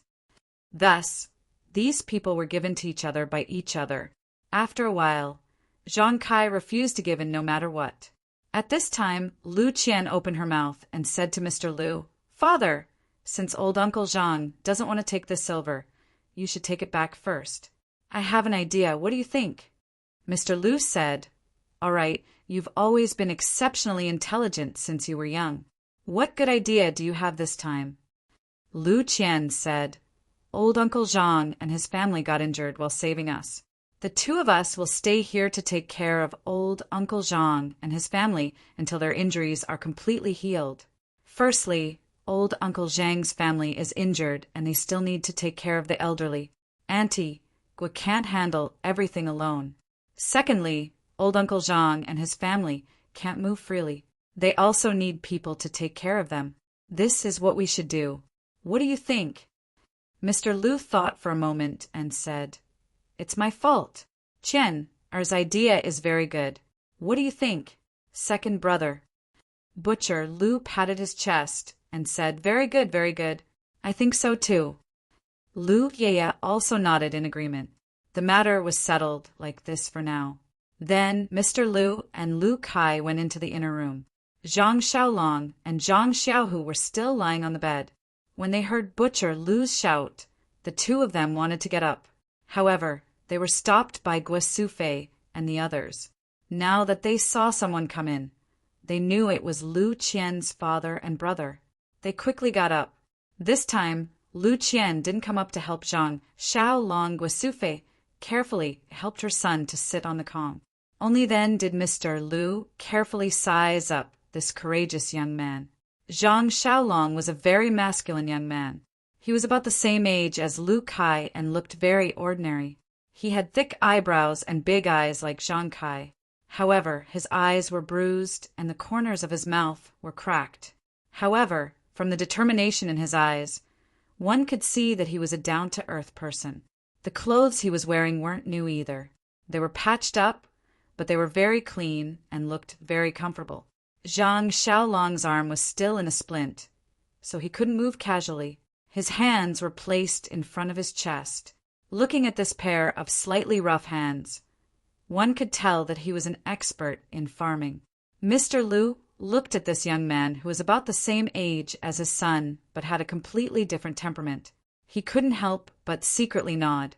Only such an outstanding child could stand up for others when they were in danger. Zhang Xiaolong saw Mr. Lu staring at him and couldn't help but feel anxious. He didn't know what to do. Mr. Lu looked at him for a while before speaking. He thanked him for saving his daughter and hoped that he would recover well. Then, he spoke for a while before leaving the small room. As he walked, he said to Zhang Kai, "Brother Zhang, you have a good son. You are blessed." Zhang Kai smiled from ear to ear. He didn't forget to be humble, even while leaning on his walking stick. "Same to you. Your son is also very, very good." Seeing that it was almost noon, Zhang Kai ordered Guosufei to arrange wine and food to entertain Mr. Lu and his group. The Zhang family's financial situation was much worse than Mr. Lu's, so the food they ate was also very ordinary. Zhang Kai expressed his apologies. Mr. Lu and Butcher Lu were both forthright people, so they didn't mind when they chatted. They toasted and ate quite a bit. Only Zhang Xiaohua was the happiest. She had meat to eat for 2 consecutive days. She couldn't wait for these days to come a few more times. After the meal, Mr. Lu and his group chatted with Zhang Kai for a while. Taking advantage of the fact that it was still early, they hurried back to Bali Gully with the 2 girls. The Zhang family only had 1 family of injured people lying in bed. Fortunately, it was winter now. Usually, at this time of the year, they would stay at home to keep warm. They didn't need to plow the fields or weed the fields. However, this afternoon, everyone felt that something was missing. When the sky gradually darkened and Guosufei was preparing to cook, she realized that there was less help from the 2 girls in the family today. She also had to cook less food. She couldn't help but feel a little disappointed. The liveliness in this family was strange. There were originally only 6 people in the family. After so many years, they didn't feel anything. In just a few days, with the addition of 2 girls, the family actually had more liveliness than before. After these few days, everyone left. The liveliness naturally disappeared. Only then did she realize that liveliness was really good. She actually missed the few days when there were more outsiders. After hastily cooking, Zhang Xiaohua and her mother served the 2 brothers. Everyone sat under the oil lamp. Guosufei said, "I wonder if Lu Qian and the rest have eaten?" Zhang Kai said, "Looking at the sky, they probably just got home. They won't be able to cook in time. I guess they'll have to eat at Butcher Lu's place." Zhang Xiaohua said, "Definitely. Maybe there'll be streaky pork tonight." Guosufei said, "By the way, Xiaohua, you've been to their house. What's their house like?" Zhang Xiaohua described the situation of Lu Qian and Lu Ye's house according to her own knowledge. In fact, Guosufei had always wanted to ask about Lu Qian's family situation, but it wasn't easy to ask from Lu Qian. Yesterday, when she saw Butcher Lu, she didn't have the chance to ask. Today, when she saw Mr. Lu and Lu Kai's behavior and temperament, she felt a knot in her heart. Now that she heard Zhang Xiaohua's words, her heart was even more knotted. She frowned and said to Zhang Kai worriedly, "Old man, do you think Lu Qian will like our family Xiaolong?" No one interrupted. Zhang Xiaolong's face was a little gloomy. Zhang Kai said, "This depends on fate. It's useless for us to talk about it. Let's just leave it to fate." Zhang Xiaohu said, "Mother, I feel that Lu Qian is very meticulous. She should have read a lot of books. Needless to say, she's educated and reasonable. She can also do a lot of housework. She's really good. She's much better than the energetic Louis. Looking at how she takes care of Big Brother, she's a little interesting. Zhang Xiaohua said, second brother, this daughter-in-law has to be married one by one. Don't be too anxious. Even if you don't mention Lua, mother will consider it for you. Zhang Xiaohu's face was a little embarrassed. He kicked Zhang Xiaohua and said, we're talking about Big Brother. Don't change the topic. There's nothing between me and Luya. Zhang Kai said, second brother, even if there's something between you and her, you have to think about your big brother first. Looking at our family situation, it's already very difficult to find a wife. You should wait a little longer. Guosufei interrupted and said, old man, don't you still have those banknotes? Zhang Kai interrupted her and glared at her. Don't mention that. You have to return it to someone else. Then everyone felt bored. Not long after, they blew out the oil lamp and went to sleep. Zhang Xiaolong tossed and turned all night. He couldn't fall asleep. He didn't know if it was because of the pain in his body or because of the thoughts in his heart. However, his tossing and turning didn't affect Zhang Xiaohua's dream at all. 0. Chapter 18. When Wenhai was very tired, the whip in his hand mechanically whipped the horses, but hoping that it would run faster. Beside him, Xueqing's face was covered with a veil, so her expression couldn't be seen. She was also urging the horse she was riding. When Wenhai occasionally looked back at Xueqing and encouraged her, junior sister, hold on a little longer, we'll soon reach our territory, we can rest then. Xueqing replied, I know, senior brother, let's go quickly. When the two came down from Stoneman Peak, they didn't pay too much attention to it at first. The mission was already completed, so all they had to do was bring the things back to the school. They were even immersed in the joy of getting the medicine. But when they got on the horses and saw the two best horses in the school, the two realized why their master wanted them to ride such handsome horses. At the same time, when Wenhai also remembered his master's inconspicuous words, hurry back. At the same time, they also realized the danger they were in.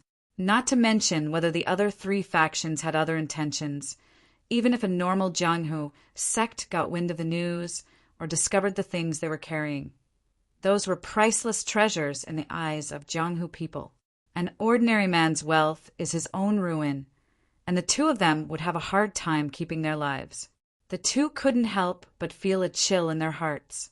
They looked at each other and got on their horses. Not stopping for even a moment, they whipped their whips and galloped away. Just like that, the two of them galloped on their horses for a day and a night without rest. Fortunately, they were martial artists, so their bodies were well trained. A normal person would have long since broken their body. It was near noon, and the two of them were hurrying along. In the distance, they saw a tea shop on the side of the road. These tea shops were mostly simple tents or thatched roofs set up on the side of the road. They were open on all sides and provided simple tea and food for passers-by to rest. When they were about to reach the tea shop, Xueqing couldn't help but say to Wenhai, senior brother, why don't we rest for a bit? We'll reach our Misty School's territory in the time it takes to eat a meal, so it should be safe here. Wenhai was also a bit tempted, so he slowed down and gradually approached the tea shop. However, when Wenhai changed his mind and said to Xueqing with a smile, junior sister, it's only the time it takes to eat a meal. We'll be there soon. We've been on the road for so long, we don't have to worry about this little bit of distance. Let's hurry for a bit and rest when we reach our territory. Xueqing said, all right, senior brother, we won't do things that will waste all our efforts. Let's go. After they finished speaking, the tea shop sneezes, S and the horses, S and their legs worse, S. The two of them were leisurely sipping tea from the rough teacups on the table. When Wenhai's and Xueqing's horses slowed down in front of the tea shop and then sped up again, they saw it all. After Wenhai's horse passed, the man with the sword looked at the dark-skinned man opposite him and said with a smile, Old Six, don't drink any more. Let's go. I didn't expect Ahai to be so cautious. He didn't even enter this tea shop. Third brother has taken in a good disciple. Old Six said, "That's right, fourth brother. None of our disciples are as cautious as Ahai. It's a pity that his talent is limited and it's hard for him to make any progress in his martial arts. Otherwise, his potential would be limitless. Ai, it's just a pity for these two good horses." After they finished speaking, the two of them threw down the money for the tea and brought their own horses to chase after them. However, they didn't know that the eyes of a plainly dressed passerby behind them flashed. He muttered in his heart, "What's going on? 2 of the 6 Misty Tigers are actually here to receive them?" After the 2 of them left with their horses, he also paid the bill and quietly followed behind. On the other hand, when Wenhai spurred his horse forward, in the time it took to finish a meal, he saw that there were more and more people. The number of stalls on the main road had also increased. Pingyang City could be seen in the distance. Suddenly, he heard the horse below him whining. Its 4 legs gave way, and it fell to the ground. When Wenhai felt his body sinking, he immediately patted the horse's back and used his body to jump off the horse. Seeing this, Xue Qing quickly pulled the reins and slowly stopped his horse. He saw that the horse was lying on the ground, foaming at the mouth. Its eyes were also slowly closing. It had died of exhaustion. Xue Qing also hurriedly looked at his horse. His horse was not in a better state. Its 4 legs were trembling non-stop. There was also some white foam coming out of the horse's mouth. It looked like it could not be ridden anymore. When Wenhai stood by the side of the road and looked at the horse lying on the ground, he also looked at the surrounding passers-by who were running away in panic. He thought for a while and took out a whistling arrow. He aimed it at the sky and shot it up. The whistling arrow flew into the air and let out a sharp sound. In the empty sky, it traveled very far. The sound of the whistling arrow had just passed when they heard someone calling from behind. "Ahai!" When Wenhai and Xue Qing turned back and looked, they couldn't help but be delighted. It was the 2 burly men who were resting in the tea shop earlier. When the 2 of them rode their horses to the front, when Wenhai and Xue Qing went forward and bowed, "Fourth Uncle Master and 6th Uncle Master." The 2 of them swung their stirrups and dismounted. They chuckled and said, "Martial nephews, there is no need to be so polite. We are here on the orders of the sect leader to welcome them. Wait a moment and they will be here." Wenhai and Xue Qing nodded in agreement. They then stood beside the 2 Uncle Masters and waited quietly. At this moment, the tense strings in their hearts were completely relaxed. Sure enough, not long after, a group of people galloped from afar. The first was a scholar with a square headscarf on his head. He was about 40 years old, with a white face and no beard. He wore white clothes and looked very young, as if he was reading. Following closely behind him was a beautiful woman with a mature aura. Both of them were dressed very simply. Both of them were riding white horses. Behind them were about 10 people dressed in martial attire. Each of them was equipped with a saber and a sword. Their eyes were shining. Some of them even had high protruding temples. At first glance, one could tell that they were masters of the martial arts world. These people urged their horses while looking around, vigilantly looking around. When the 2 of them arrived, they dismounted from their horses.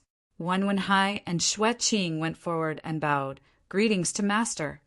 This scholar was actually the head of the Misty School, Openg. He was so unremarkable. The 2 of them then bowed to the beautiful woman. "Greetings to Master's wife." The beautiful woman looked at them with a smile and didn't say anything. Openg then said, "All right, Ahai, Qing-er, you have worked hard. No need to be so polite. You know that Master's wife rarely pays attention to the matters of the sect. Today can be considered an outing." The 2 people behind Wenhai also went forward and bowed. "Greetings to senior brother sect leader and sister-in-law." Openg reached out and helped them up. "You have worked hard as well." The 4th brother stood up and said, "It wasn't hard. We were just tasting tea. Your disciple didn't even enter the tea shop. He is very cautious." When Wenhai then understood, he hurriedly said, "Disciple didn't know that martial uncle was here." Otherwise, I would have left with martial uncle. He then said to his master, Disciple didn't let you down and escaped unscathed with junior sister. But this horse, Peng laughed out loud and said, No matter how handsome the horse is, it can't be more important than you. As long as you come back safely, it is better than anything else. He then said to the people behind him, Leave a horse for Qing, and then deal with this place. After he finished speaking, he led Wen Wenhai, Xue Qing, and the other 3 people back on their horses. He only left 2 people behind to deal with the dead horse. He didn't even mention a word about the things on Wen Wenhai's body. The passerby who followed them here witnessed the entire process and was even more surprised. He didn't think much and just mounted his horse and galloped in another direction. He must be rushing back to the sect to report this matter. Something that was worth Peng coming out to greet must be something big. Wen Wenhai and the others followed the large group and galloped towards Pingyang City. When they reached Pingyang City, they didn't enter the city. Instead, they went around the city gate and went in another direction. After a while, they arrived at a villa outside the city. This villa was built against a mountain. In front of the villa, there were scattered residences. The houses were high and low and were arranged in a picturesque disorder. Many people were busy with their own affairs. When they saw the large group of people coming over, they made way for them.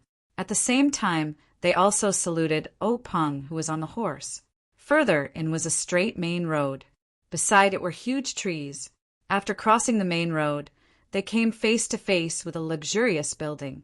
There were 2 large words on the building, ethereal. It was the same word as the one on the token that Xue Qing gave to the Zhang family. However, these 2 words were more indescribably elegant. After crossing the building, they saw a high platform. There were more than 10 steps leading to an open door. There were already more than 10 people who looked like disciples of the sect waiting respectfully in front of the door and on the steps. In front of the group was a young man with a fair complexion and a gentle temperament. He was about the same age as Wen Wenhai. He was the eldest senior brother of the sect, Zhang Chengyue. When Peng and the others got down from their horses, Zhang Chengyue led the group and said in unison, Welcome, sect leader. Peng and the others got down from their horses. Someone took the reins from their hands. Peng said, All right, everyone has worked hard. You can all disperse. Disciples who are participating in the advancement test, hurry up and practice. There's not much time left for you. All the disciples said, Yes, we will follow sect leader's instructions. Then Zhang Qingyue followed Peng and the others through the door. The others were busy with their own affairs. These disciples had been gathered together by the sect leader a few days ago. They were on guard day and night, thinking that something big would happen. However, they didn't expect that today the sect leader would go out and announce that the alert was cancelled. The disciples couldn't help but be confused. However, this was the sect leader's business. It was related to their future advancement test.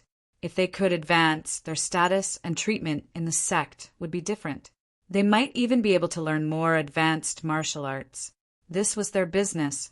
As for other things, these disciples wouldn't ask too much. Peng led the group to the meeting hall. Peng's wife saw that they had matters to attend to and excused herself. The others followed Peng into the meeting hall. 0. Chapter 19. The conference hall was a large hall with many chairs. It was usually the place where the higher-ups of the sect came to discuss affairs. Today, there were very few people in the conference hall, but the atmosphere was particularly serious.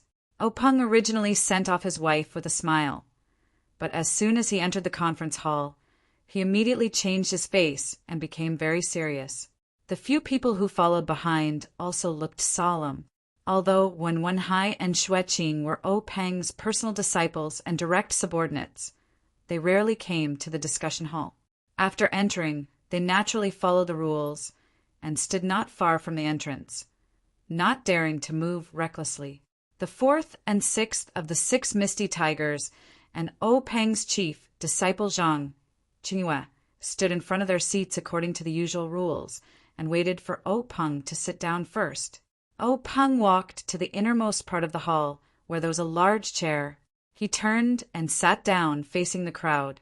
When they saw him sit down, they also carefully sat down in their own seats. O Peng looked at the crowd and then said to Wen Wenhai and Xue Qing, "Come over and find a seat." Wen Wenhai and Xue Qing said in unison, "Thank you, master." Then they found 2 chairs and sat down. O Peng said, "You can tell me what happened." Wen Wenhai and Xue Qing looked at each other, and Wen Wenhai said, "Yes, master, this is what happened." Later, Wen Wenhai told O Peng everything that happened after he and his junior sister left the Misty School and met the 2 martial uncles, no matter how big or small, including saving Zhang Kai's family. Xue Qing didn't say anything about the token he gave to Zhang Kai and the 3 herbs they collected in the medicine garden in the secret plane, but then he added, "There are 2 more things that need to be explained. Please allow me to report later." After thinking about it, O Peng nodded in agreement. Then, when Wenhai and Xue Qing put a brocade box and a small flat box in their arms, as well as the herbs collected from the secret plane on the square table next to O Peng. O Peng did not open the box. Instead, he said to Lao Si, "You take care of the matter first. We will wait for you." Lao Si said yes. Then he got up and left in a hurry. Amongst the people present, only Wen Wenhai and Xue Qing revealed a puzzled expression while the others remained silent. Not long after, Old Fourth came back. He nodded at O Peng and sat down again. At this moment, O Peng said, "Everyone has worked hard. After such a long time of hard work, there is finally a reward. Let us see what treasures there are here." At the end of his words, a smile actually appeared on his face. When Wenhai and Xue Qing didn't know that sect leader O Peng was usually amiable and had a warm smile on his face. However, he was always very serious in the conference hall. No one had ever seen him smile before. However, he was behaving like this today. This made the few people who knew the situation feel itchy in their hearts. Their eyes were also filled with eagerness. A treasure that could make the sect leader smile was, of course, a great treasure. O Peng first took the box and carefully opened it. He saw a small booklet placed inside. He took the booklet out. It was soft to the touch, neither paper nor silk. He didn't know what material this booklet was made of. On the cover, there was a large character, sword. The way it was written was actually similar to Misty. However, this character revealed a swift and fierce killing intent. O Peng looked at this character and casually opened the booklet. He flipped through the contents and placed it to one side. He narrowed his eyes and pondered. He didn't say anything, and neither did he express any opinion. After a long time, O Peng once again looked at the box and carefully observed it. Suddenly his eyes flashed. He reached into the box and took out the compartment under the booklet, revealing 3 small bottles arranged side by side. This brocade box actually had 2 layers.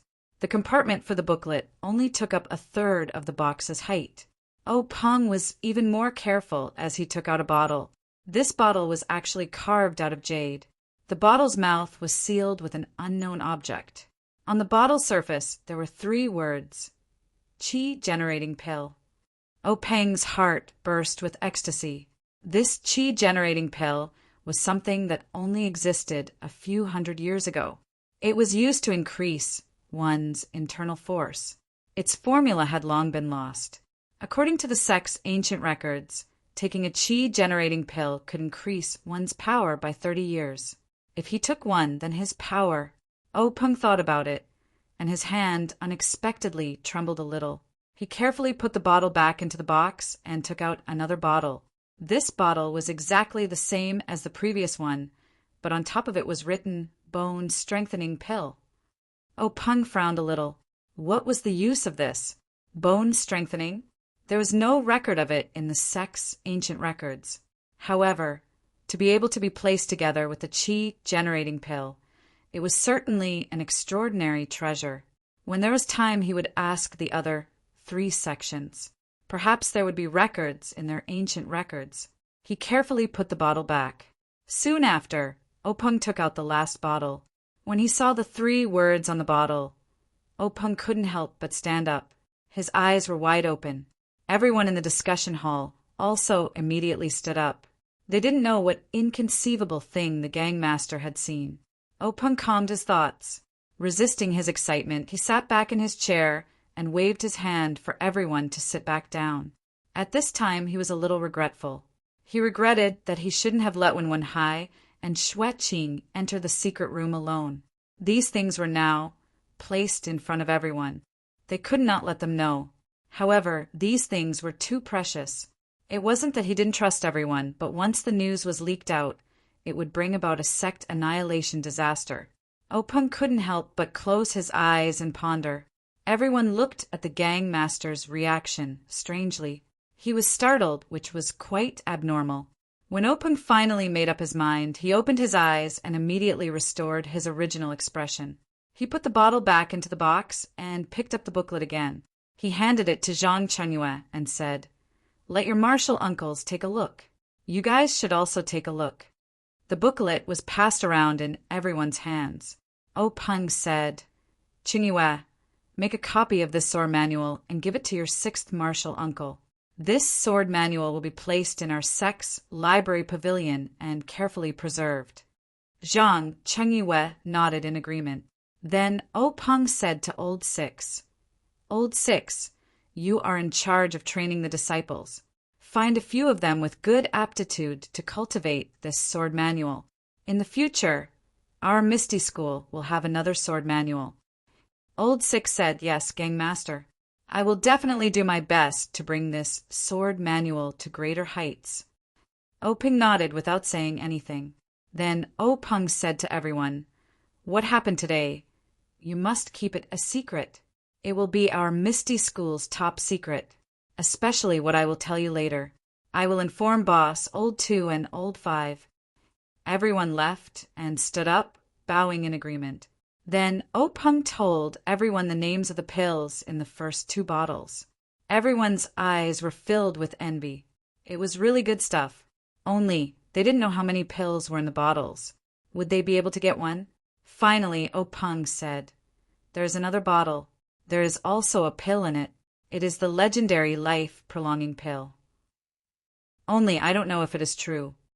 As soon as his voice fell, everyone's expression was indescribably strange.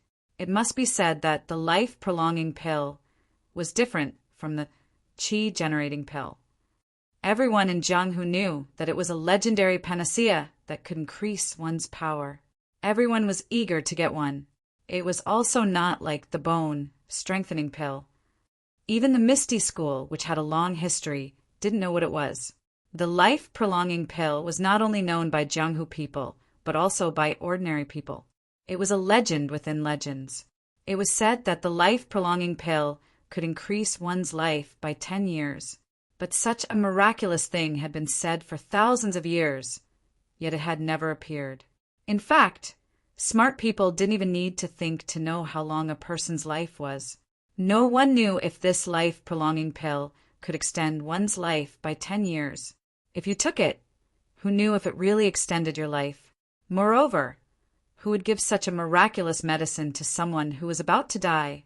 Over time, everyone treated it as a joke. They treated it as leftover material compiled by storytellers.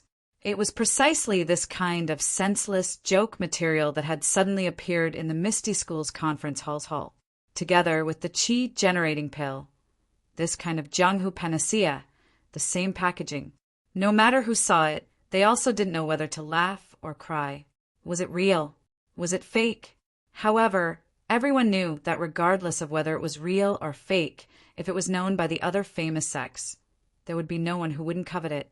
This Misty School would never have a day of peace in the future.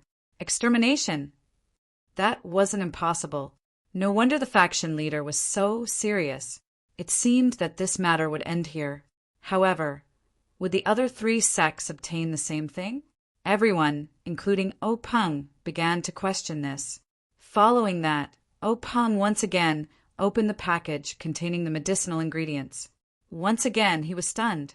Hundreds of years old ginseng, 7 fields, shanjing, Chinese knotweed, he couldn't name many of them. He looked at this package, and his heart was really afraid. He had calculated everything, but he didn't expect that he would be able to obtain so many precious things this time. If he had known earlier, he wouldn't have acted so reserved and mysterious. He would have directly acted himself. He also had to listen to Yenming Jusher's instructions and play rock, paper, scissors. This time he reckoned that old fellow didn't lack any benefits. Fortunately, Ahai and Qing had returned safely. These things also didn't have any mistakes. Otherwise, it would be too late to regret. It was no wonder that O Peng had so many thoughts. What he had seen just now were all legends. Perhaps it was just a rumor. Who knew if it was true or false? Moreover, the quantity was limited after all. But now, what was in front of him was the real thing. He could touch it with his hands. A few hundred years old ginseng. At a critical moment, it was a life. Coupled with other medicines, it would be even more effective. When he heard Ahai and others talk about it, he didn't care. He thought that Yenming Jusher was exaggerating. Now, it seems that he should pay more attention to it. Moreover, there were still a lot of these medicines in the secret plane. He had to discuss it with several forces. Later, in the eyes of others, O Peng excitedly asked Zhang Qingyue to quickly inform the hall master and elders of the pharmacy hall to come to the conference hall. 0. Chapter 20. While waiting for the pharmacy, O Peng helplessly picked up the last seemingly ordinary small box. His heart was filled with anticipation. In the short time it took to drink a cup of tea, he had seen a treasure that he had never seen before. He wondered what kind of treasure was in this box. Could it be something more magical than the life-prolonging pill? The box was cool to the touch and felt very heavy. O Peng placed it in front of his eyes and carefully observed it. The whole box was one piece. He didn't know what material it was made of. There seemed to be no trace of a lid. He didn't know where to open it. O Peng tried the 4 sides, pulling it up and pressing it down, but it didn't work. He couldn't bite it with his teeth, right? O Peng secretly laughed at himself. He put the box back on the table and then called everyone to come forward. Everyone looked around for a long time. Old 4 and Old 6 also came forward and tried several methods, but they didn't work. Zhang Qingyue frowned and said, "Master, do we need to use a key or something like that?" Old 6 rolled his eyes and said, "Martial nephew, if you want to use a key, there should be a keyhole. This box doesn't have a lock, and there's no secret lock or something like that. How do we use it?" Zhang Qingyue blushed a little and stood there without refuting. Wen Wenhai and Xueqing had seen this box before in the secret plane. Wen Wenhai had also tried to open it. At this time, seeing that his master and martial uncle couldn't open it, he didn't dare to propose a new idea. Instead, Xueqing looked at the box that he won with scissors, paper, scissors, and was very interested. He even shook it in his ear to hear if there was any sound inside. Unfortunately, it didn't work. Just when everyone was at their wits' end, the pharmacy hall's hall master Baidong and elder Hyunpu arrived at the meeting hall. After greeting the sect master and everyone else, Zhang Qingyue led them to the square table where the medicine was placed. The reaction of these 2 people was even more unexpected. It wasn't that they were not surprised, but that they were too surprised. From the moment the 2 of them saw the items in the package, their eyes didn't seem to move at all. Their feet seemed to be rooted to the ground, unable to move even half a step. Their fingers pointed at the medicinal herbs, their arms were trembling, and the saliva in their mouths was flowing, almost dripping to the ground. After the time it took to drink half a cup of tea, the 2 of them finally came back to their senses. They didn't pay attention to the laughing expressions of the people who were admiring their embarrassing state and said to themselves, "This is a 600-year-old ginseng. This is a 600-year-old field 7. This is a 400-year-old field spirit. This is 700 years old golden thread grass." That's right. It was exactly the same as what was recorded in the Codex of Herbs. What about this? Am I seeing things? 1,000-year-old dragon slaying grass? How could this be? However, the roots are mostly cord-like and curved. The stems are erect and grow alone or in clumps. There are vertical fine lines, hairless, or white fine hairs at the tip. There are many branches on the upper part. The leaves are dark green on the top and lighter on the bottom. The leaves at the base have a stalk and are oval-shaped. The edges are blunt or serrated. 100 years have silver teeth, and 1,000 years have gold teeth. This gold teeth. Heavens, I'm not dreaming, am I? Hall Master, Bai said, as he slapped his own face with all his strength. Then he sucked in his own mouth from the pain. The other He Yun Pu, Elder He, also muttered the names of medicinal herbs that no one understood. His face was also filled with disbelief.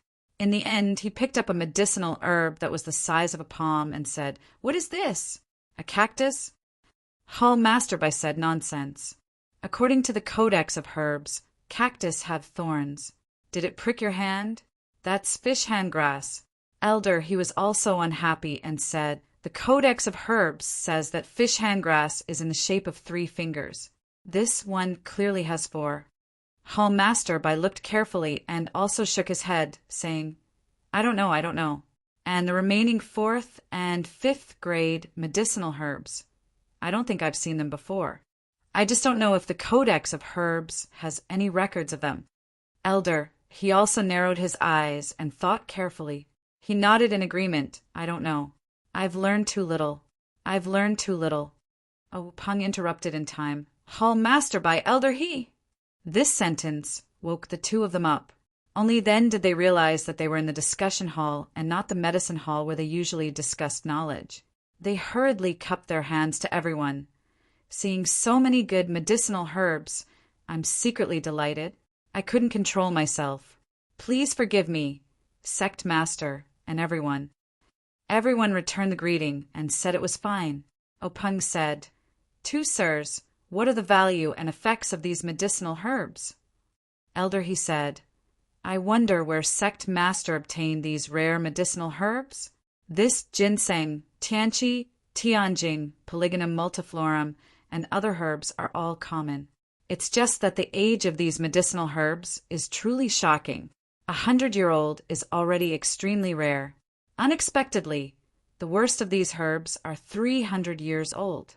As for the golden thread grass, snake gall grass, and other herbs, they're good for treating external injuries. This snakebite grass, coral grass, and stone wind medicine are panaceas for treating internal injuries. The rest are all rare medicinal herbs. With the addition of other medicinal herbs, using the principle of a ruler and minister, and the principle of yin and yang to concoct medicine, it's certainly a rarely seen good thing." At this time, Hall Master Bai sobered up and hurriedly said, "Sect Master, the place where these things were discovered must be kept strictly confidential.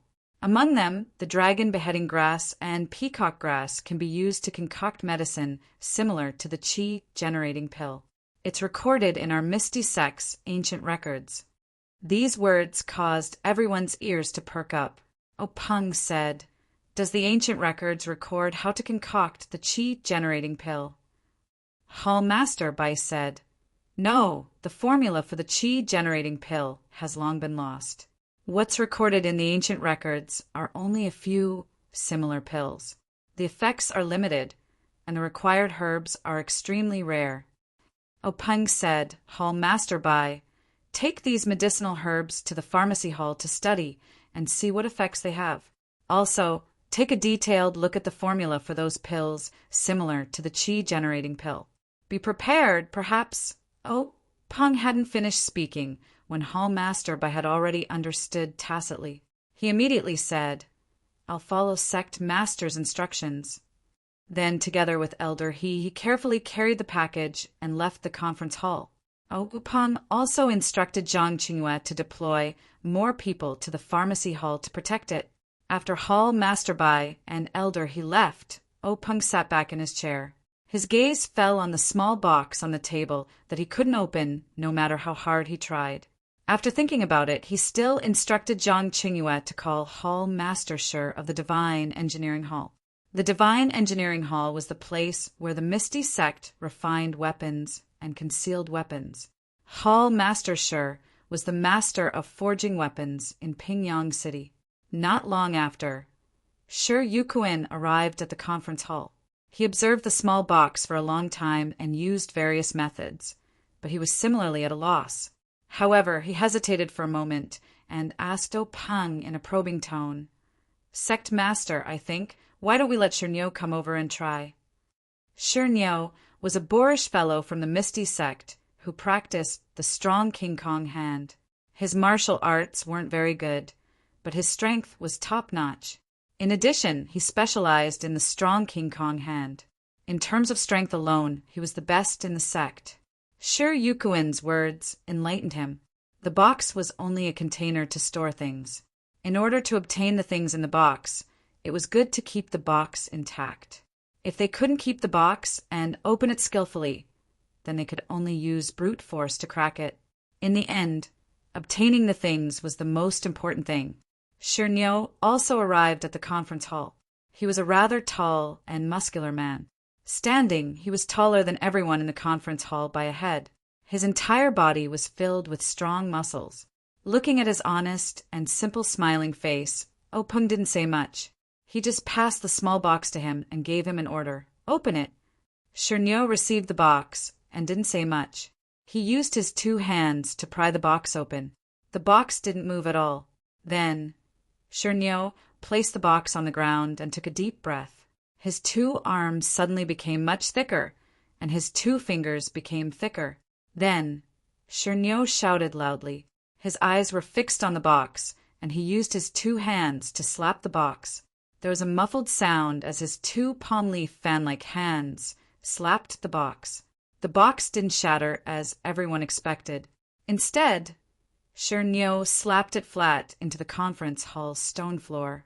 Shernyo took out the box that was slapped into the stone floor.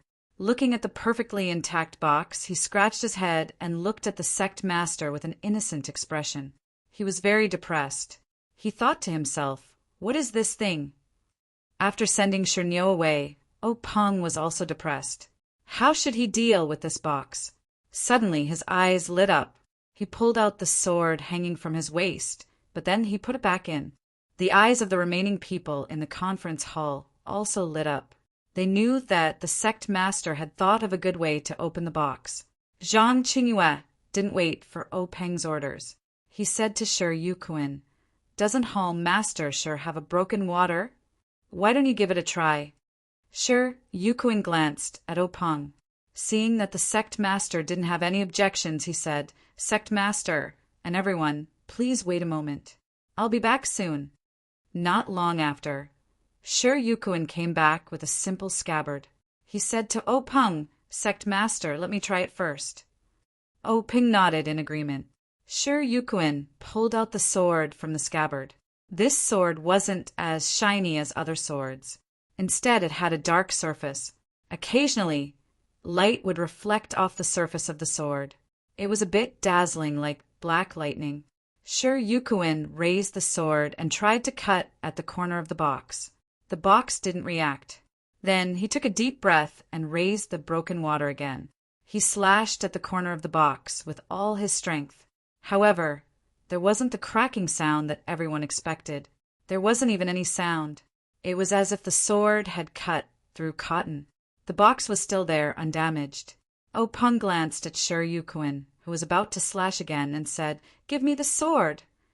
Peng took the sword from Shi Yuquan and placed the box on the ground in the small groove that the stone cow had created. Then he circulated his qi in his dantian. The color on his face kept changing. It wasn't until the 6th time that he stopped. Old 4 and Old 6 looked at him with envious eyes. They thought to themselves, "Sect Master Senior Brothers, ethereal divine art is so profound. He's already cultivated it to the 6th level." Peng raised his broken water and injected his Zhen Qi into the blade. The entire blade was no longer as dark as it used to be. Under the infusion of the ethereal divine exercise, there were even some changes in color. Then Peng shouted and chopped towards the box. 0. Chapter 21. The saber in Peng's hand was like a bolt of black lightning. carrying the colors of the ethereal divine art as it shot towards the corner of the mysterious box. It was a pity that this bolt of lightning didn't come from the heavens. Broken water landed on the corner of the small box, and just like before, there was no sound. However, it was different this time. The box actually emitted a layer of light that no one could detect. It overflowed slightly, and the saber in Peng's hand actually bounced back. That saber actually shot towards Peng's face like before. The back of Broken Water was about to chop Peng's face. Although it wasn't the tip of the saber, Peng had no doubt that his head would be chopped in half if he was hit. Peng was indeed worthy of being called one of the top experts in the pugilistic world. As the head of the Misty School, at this critical moment he crossed his legs and immediately used the secret technique of the Misty School. Ethereal steps. The 5-colored bolt of black lightning flashed past Peng's forehead, and Broken Water shot into the stone pillar in the meeting hall. There was no loud sound, and Broken Water was deeply inserted, as if it was a piece of tofu. From the moment Peng raised the saber to the moment it left his hand and entered the stone pillar, it happened in the blink of an eye. No one seemed to be able to react. Looking at Broken Water in the stone pillar, they all had the same thought. What a fast saber! Unfortunately, Peng didn't think so at this time. He looked at the few strands of hair in front of him, which were cut off by Broken Water from his forehead. His body broke out in cold sweat.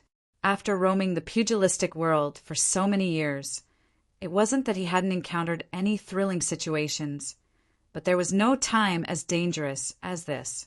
Thank you to the founder of the Misty School. Thank you to his master. Thank you to the ethereal steps. Without them, he wouldn't be standing here now. When the rest of the people came to their senses and looked at their sect leader, Peng's ashen face had recovered a little of its color. He looked at the box on the ground with lingering fear. It was an ordinary box that had fallen to pieces.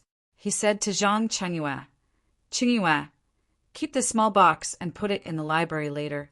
Since we can't open it, let's leave it for fate.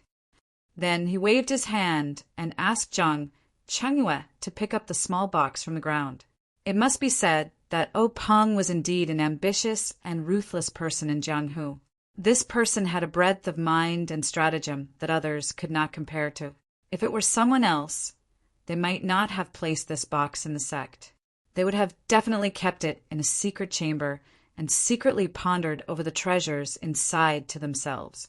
But as soon as he saw that things weren't going his way, he immediately let go and gave the opportunity to someone else in the gang. This kind of behavior immediately won everyone's praise. In fact, it was precisely this kind of demeanor or method that allowed him to stand out from his 6 fellow disciples, allowing him to be promoted to the position of gang leader by his master. He was also admired by his fellow disciples. In fact, everyone present knew very well that they had no way of opening the box. Perhaps the thousands of people in the gang did not have the ability to open it either. However, the gang leader's actions were very open and above board. If he went back and thought about it carefully, there might be hope.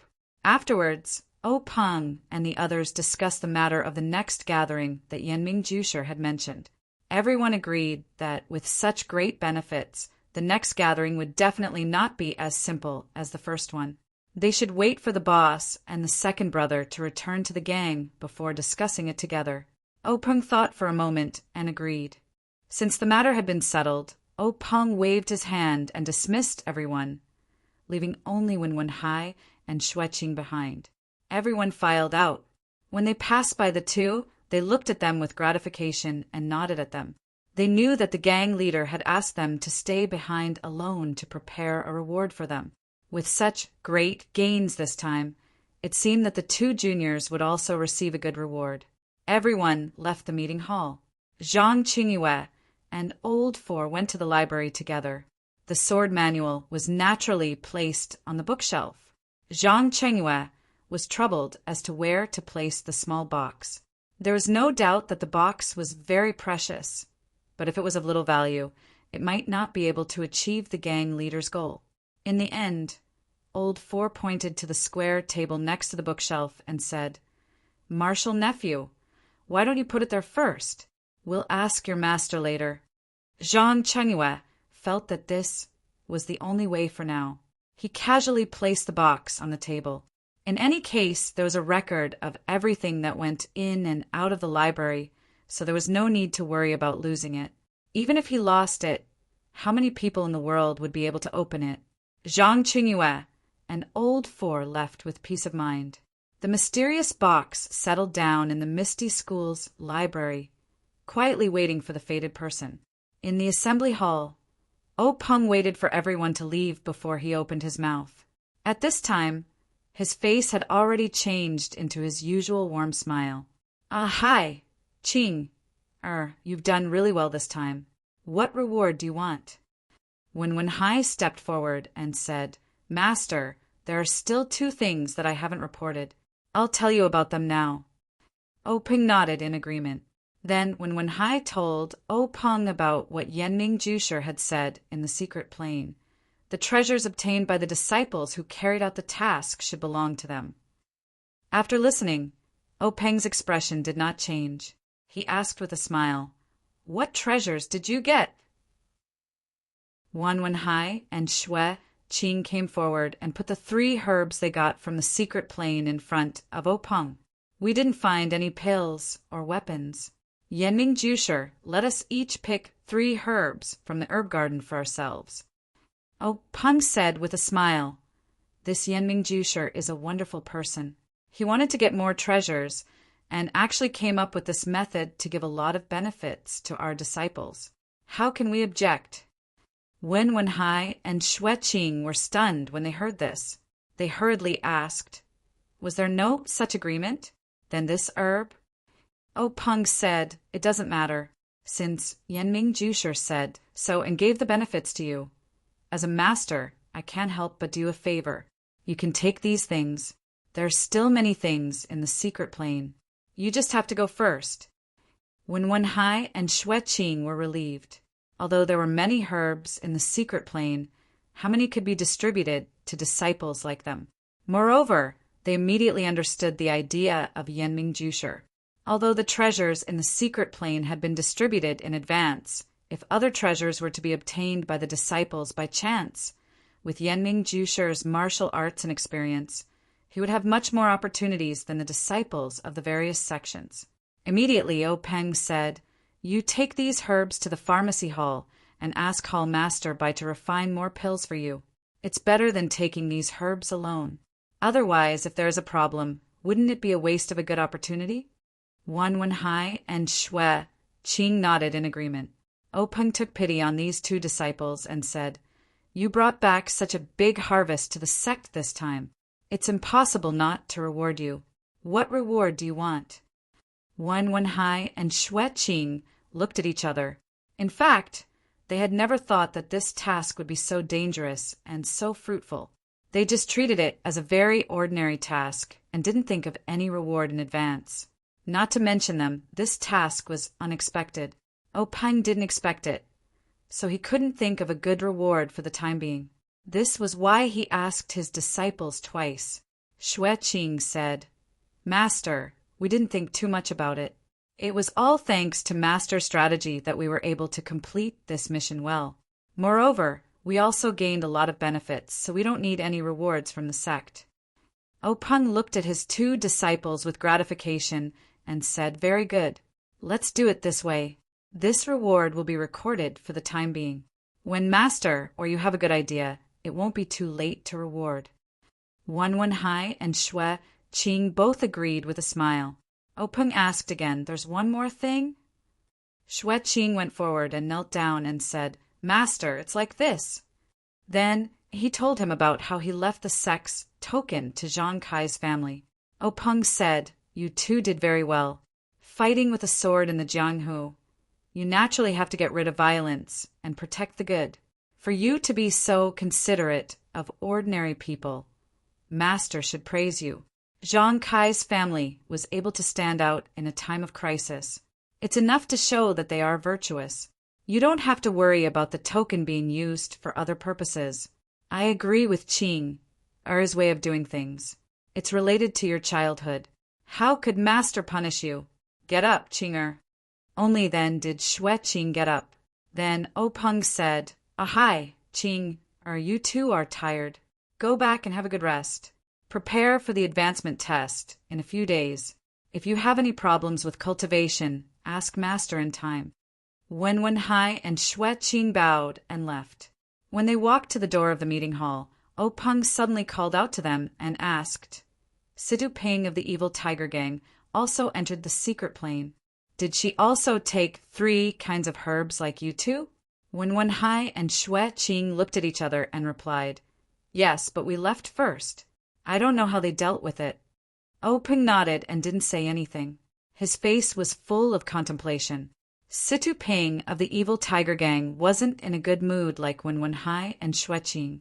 She was sitting in the meeting hall of Wan Jian Peak and looked at Wan Jian Peak's sword master Wan Qingjiu with an expression of disbelief. She asked again, unwillingly, Is there really no such agreement? Wan Jian Peak's Wan Qingjiu was a short and strong man with a dark face. He said with a fake smile, Leader Situ, do I have to lie to you about this kind of thing? Xiangyang, give all the herbs you picked from the secret plane to your martial Uncle Cheng. Give them to him to refine into medicine like before. Ma Xiangyang lowered his eyebrows and said obediently, Yes, master. Then Wan Qingjiu said, Leader Situ, the herbs you picked will also be given to my Wan Jian Peak to refine. After the medicine is refined, I will give you the priority of giving you the corresponding pills. Situ Ping didn't want to hand over the herbs at this time, but the situation was better than her. She thought for a while, gritted her teeth, and gave her herbs to Ma Xiangyang. She was really not interested in Wan Qingjiu's promise. How could sharing pills with others be better than monopolizing them? Ma Xiangyang was Wan Qingjiu's disciple. Who knew if the herbs he handed over would be taken back by him in a while? Forget it, forget it. Situ Ping shook her head and tried to expel the thoughts she shouldn't think about from her mind. At this time, Wan Qingjiu said, Leader Situ, you've done such a big thing for my sect. My sect should also repay you. What do you think of my Wan Jian Peak's power? 0. Chapter 22. Situ Ping replied, Compared to a small gang like our evil tiger gang, the difference is like night and day. Wan Qingjiu said, Then how about I have my sect's elder Yin Feng take you in as a disciple? We'll be a family, and the evil tiger gang and Wan Jian Peak will be harmonious. Wouldn't that be wonderful? Situ Ping's face was filled with joy, but her heart was filled with bitterness. If she had this kind of opportunity in the past, she would naturally be overjoyed and agree without hesitation. But now she was thinking even more. She had gotten involved in the extremely confidential affairs of the Myriad Sword Peak. So the Myriad Sword Peak naturally could not allow her to easily leak the news. However, Wan Qingjiu had brazenly snatched away the treasure in her hands, causing her to be extremely disheartened. And if she was accepted into the sect, then the evil tiger gang would naturally belong to Wan Jian Peak. Although the evil tiger gang was not big, it was still something that belonged to her. Now that it was given to someone else, it was inevitable that she would feel resentful. However, Wan Qingjiu's following words made her feel much more at ease.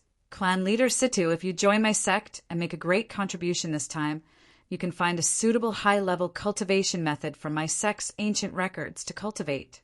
You will definitely be able to reach a higher level of enlightenment and squeeze into the ranks of Jianghu's experts. Situ Ping weighed the pros and cons in her heart for a moment before kneeling down gracefully and kowtowing to Wan Qingjiu. Greetings to sect leader, sword master martial uncle. Wan Qingjiu chuckled as he helped her up. Good martial nephew, get up for now. In a few days, we'll pick an auspicious day for you to officially become Elder Yen's disciple. Come over, Xiangyang, greet your senior sister Situ. Ma Xiangyang obeyed and stepped forward, bowing. Greetings to senior sister. Situ Ping also returned the greeting. Greetings to junior brother. In Wan Jian Peak's meeting hall, the atmosphere was harmonious and everything was calm.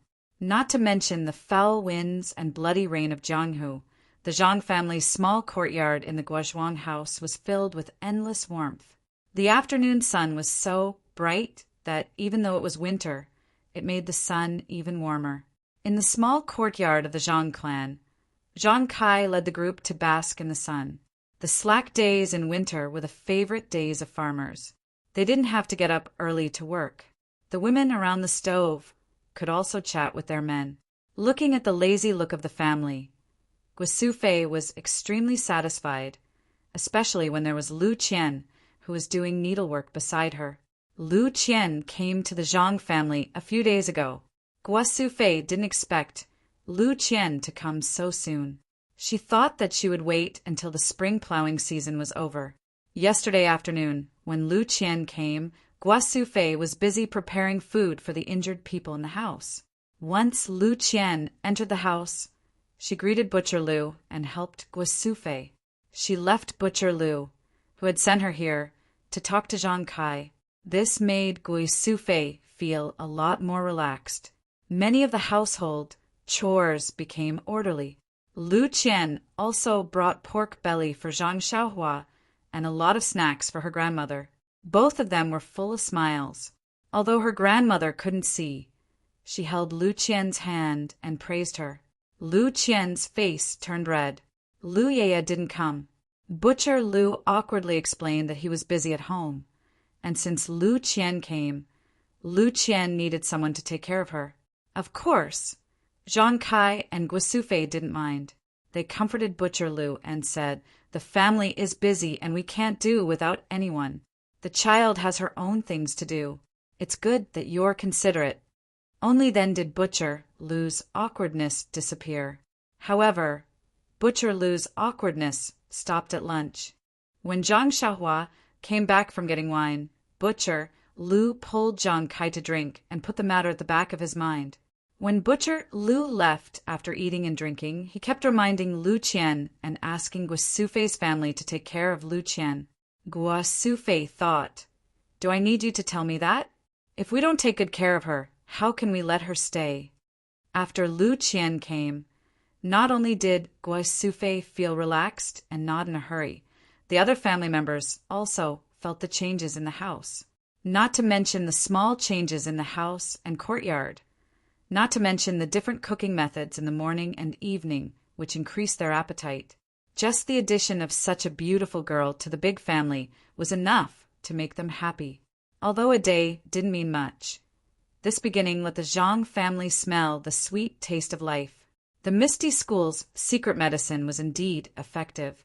In just a few days, Zhang Xiaohu's bones and internal organs still hurt a little. His external injuries had basically scabbed. Zhang Kai still needed crutches, but his external injuries were the same as little tigers. Needless to say, Zhang Xiaohua was already running around energetically. Every day, she would hold a wooden stick and dance around. She seemed to be practicing martial arts, but looking at her unorganized appearance, it was just wild fox Sen. The most miserable Zhang Xiaolong was now the happiest. His internal and external injuries were more serious than the others. At this moment, there was only a little improvement. Needless to say, his arm was fixed for only a few days. There was still a long time before the next change of dressing. What made Zhang Xiaohu and Zhang Xiaohua envious was that every time Zhang Xiaolong had something to do, such as eating, Lu Qian would feed him. Although Guosufei and Zhang Xiaohua used to feed him, since Lu Qian came, the two of them stood aside. The first time Zhang Xiaolong and Lu Qian fed him, Zhang Xiaolong and Lu Qian both blushed and were very unnatural. When they finished eating, the food was cold. However, Lu Qian quickly got into the role and was generous. Zhang Xiaolong looked at Lu Qian's appearance. She probably served his father and brother at home.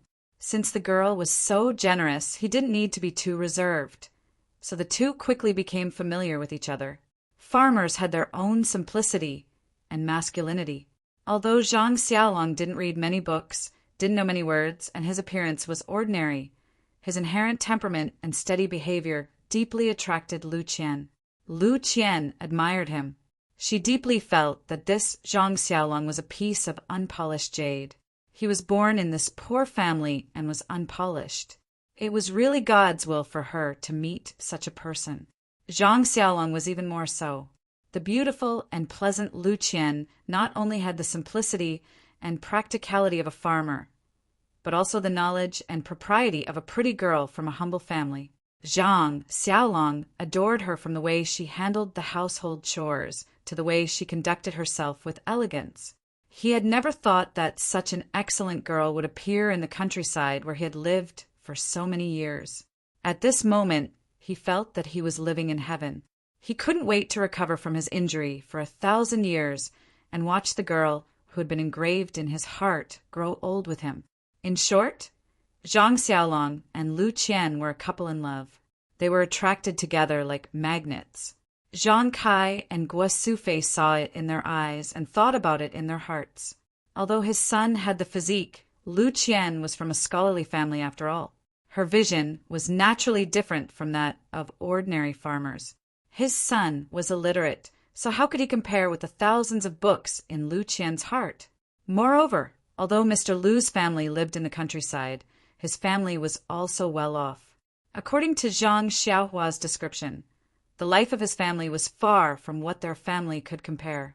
Even if the girl was willing, her father and brother at home wouldn't agree to it. This was really difficult. How could they probe the girl's mind? As a matter of fact, although the afternoon sun made people sleepy, Guo Sufei muttered in her heart while doing needlework. How could she beat around the bush to find out the girl's mind without leaving any traces? At this moment, Grandma said, "Sufei, I remember that Xiaolong is 19 years old this year, right?" Guo Sufei replied, "Yes, mother. After the new year, he will be 20 years old." Grandma asked again, "Some time ago, I heard that you were looking for a wife for Xiaolong. Why haven't there been any news recently?" When Guo Sufei heard this, her heart was happy. She was just about to doze off when someone sent her a pillow. Her own mother's eyes were really blind, but her heart was very clear. She quickly continued, "It's like this, mother. Before the new year, Zhang Kai and I had this idea. We searched through all the girls in the neighboring villages. In the end, we were willing, but they weren't willing. They were willing, but we didn't think they were suitable. Before we could find a suitable one for Xiaolong, this happened during the new year. We were no longer in the mood. When the weather is hot and Xiaolong's injury is healed, we will look for a good wife that can satisfy our family." After saying this, she didn't look at Zhang Xiaolong's sad eyes. She pretended not to care and said, "Well, Qian Qian, this female scholar, is still in our family. Help us take a look and check." What kind of person was Lu Qian? Lu Qian's exquisite heart acupoint had already heard Guo Sufei's words. Her face turned red, but she didn't know how to respond. She lowered her head and didn't say anything. Grandma didn't intend to let it go and said, "Then you have to hurry up and look for a wife based on Qian's appearance." These few days, Qian took care of Xiaolong, and even this old woman benefited from it. This child has a good heart and is careful. It's just that I can't see it. Sufei, if you find me a wife who is not as good as Qian, I won't be willing. Sigh, these words were too blunt. Lu Qian's face was hot. She couldn't help but get up and ran into the house. On the other side, Zhang Xiaolong was anxious. His face was red as he said, "Grandma, mother, look at what you are saying. You made her run away." His eyes looked into the house and showed his worry. If it wasn't for his injuries, he would have chased after them. Only Zhang Xiaohua was sitting on her small stool. She looked at her grandmother, who couldn't see. The older the ginger, the spicier it was. A few days ago, she had just told her grandmother about the matter between her elder brother and elder sister, Lu Qian. Now, her grandmother cleverly said it. It seemed that this sister-in-law had a chance. In fact, Guo Sufei was also very strange at this time. Her mother was very calm. Today, she mentioned this matter. Although she could find out what the girl's mind was, after all, it was too rash. It wasn't like her mother's usual style. According to her original plan, she would wait for 10 days to half a month before taking a good look. 0. Chapter 23. Lu Qian hid in the small house with a red face. There was a trace of sweetness and a trace of anger in her heart. The sweetness was that her thoughts were guessed by others. Presumably, her sweetheart also knew. The anger was that she had only been at home for a few days. To speak like this, they were looking down on her too much. Although Lu Qian's face was burning and her heart was a trace of anger, she was also a little confused. After these few days of contact, her grandmother was a very reasonable person. How could she embarrass her in front of her face like this? However, that was not necessarily the case. The elderly were old, and it was inevitable that her heart was confused. She could understand, but how could she go out and meet them now? The people outside were also the same. Looking at the smiling grandmother, Zhang Xiaolong was very speechless. There was no other way. It was not suitable for him to go in at this time. Guo Sufei thought about it and pinched Zhang Xiaohua's ear and said, "It's all because of you. Go and call Lu Qian out." Zhang Xiaohua rubbed her ear and scratched her head. She muttered, "What does it have to do with me?" Guo Sufei smiled and pushed her and said, "If you didn't tell your grandmother about your brother and Lu Qian, how would your grandmother know?" Zhang Xiaohua said, "So you know." After that, she had to get up and walk into the house. As she walked, she thought about what to do. Lu Qian was in the house with a burning face. Seeing Zhang Xiaohua come in, Zhang Xiaohua happily ran in front of Lu Qian. She held Lu Qian's hand and said, "Sister Lu, it's boring to stay at home. Come with me to see my farmland and the well we dug." Lu Qian said, "Okay, I heard from your brother that you opened the land yourself. I've always wanted to see it. Let's go, we'll go today." After that, Lu Qian took Zhang Xiaohua's hand and walked out of the house. Zhang Xiaohua followed behind Lu Qian. As soon as she walked out of the house, she shouted, "Father, mother, I'll take Sister Lu to see my land on the hillside. We'll be back in a while." Guo Sufei said, "Then you guys go and come back early. You're in a hurry to come back for dinner. Xiaohua, protect your sister well." Zhang Xiaohua giggled and said, "No problem, Yang Qin." Lu Qian walked in front of Guo Sufei and said in a low voice, "Auntie, I'll go out then." Guo Sufei smiled and said, "Come back early." Thus, Lu Qian and Zhang Xiaohua walked out of the Zhang family's small courtyard. Walking on the path of the Guozhuang house, from time to time, there were familiar villagers who came to greet them. The village was not big. If there was a small matter in any family, they would immediately know. Moreover, the Zhang family, which had always been low-key, suddenly had a beautiful girl. The neighbor who went to Balagu with Zhang Xiaohua had already been told by Zhang Kai not to say anything about Lu Qian. They only said that the children of their relatives came to stay for a period of time to take care of the sick and injured family. Of course, Zhang Kai was sick. Xiaolong and Xiaohu were naughty and injured. Although they were past the naughty season, it was common for people in the mountains to be injured. Everyone did not suspect anything else. It was no wonder that Zhang Kai was so careful. The lesson in the neighboring village was an example. It was better not to be too ostentatious. Although it was reasonable to say that she was a relative, in the eyes of the villagers, it was very thought-provoking.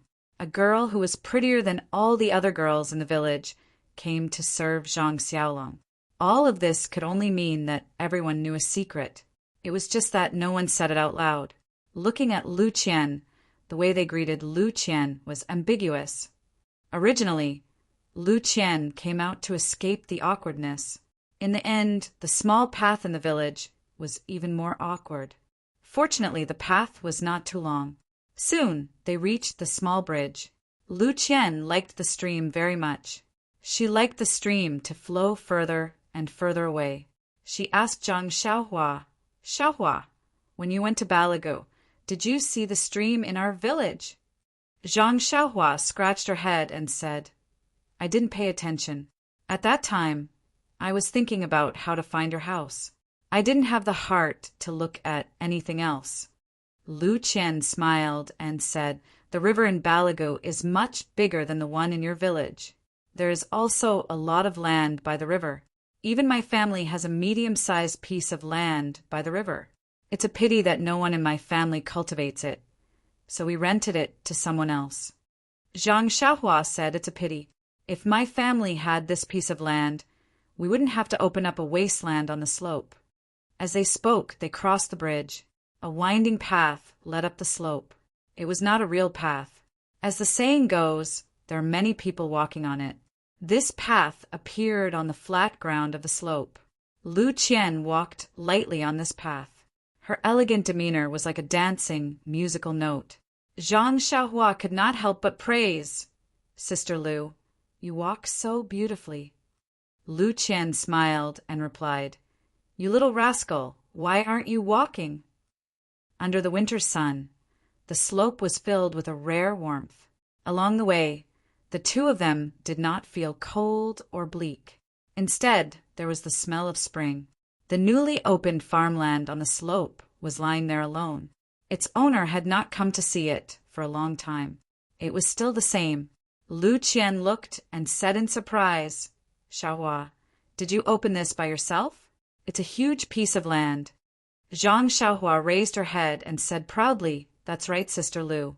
It was all done by me. Big brother and second brother also helped a little. Lu Qian praised her. You're really not simple. You're an amazing child. Then she naturally saw the huge stone that looked like a bed under the tree.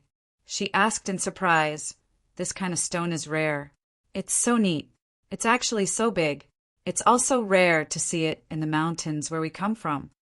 Zhang Xiaohua asked Lu Qian, Sister Lu, can you guess where this stone came from? Lu Qian smiled and said, How can I guess? Could it be that you dug it out when you were reclaiming the land? Could it be that you even carried it from the river? Lu Qian walked to the big stone and sat down, holding the stone with her hand. She realized that the stone was not like what she had imagined. It was still somewhat warm. If not for the ugly color of the stone, she might have thought that it was a big piece of jade. She thought in her heart, strange. Zhang Xiaohua did not pay attention to the details of the stone. When she brought it up, she was so tired and sweaty. Who knew if it was warm or not? Moreover, she had just left it there and did not seem to notice it. Even when she sat on it, she thought that it was because of the sun. Zhang Xiaohua smiled and said, Since sister can't guess it, let me show you something. Then she led Lu Qian down the hill and walked to the well at the foot of the hill. Lu Qian looked at the huge well and could not help but laugh. It seemed that the stone was dug out from here. She had never seen a well with such a big hole. Zhang Xiaohua said, Sister, that stone was dug out from this well. At that time it took a lot of effort, and the well was almost not dug out. Then she used the tools beside the well to get some water from the well and handed it to Lu Qian, saying, Sister, try it. The water is really good.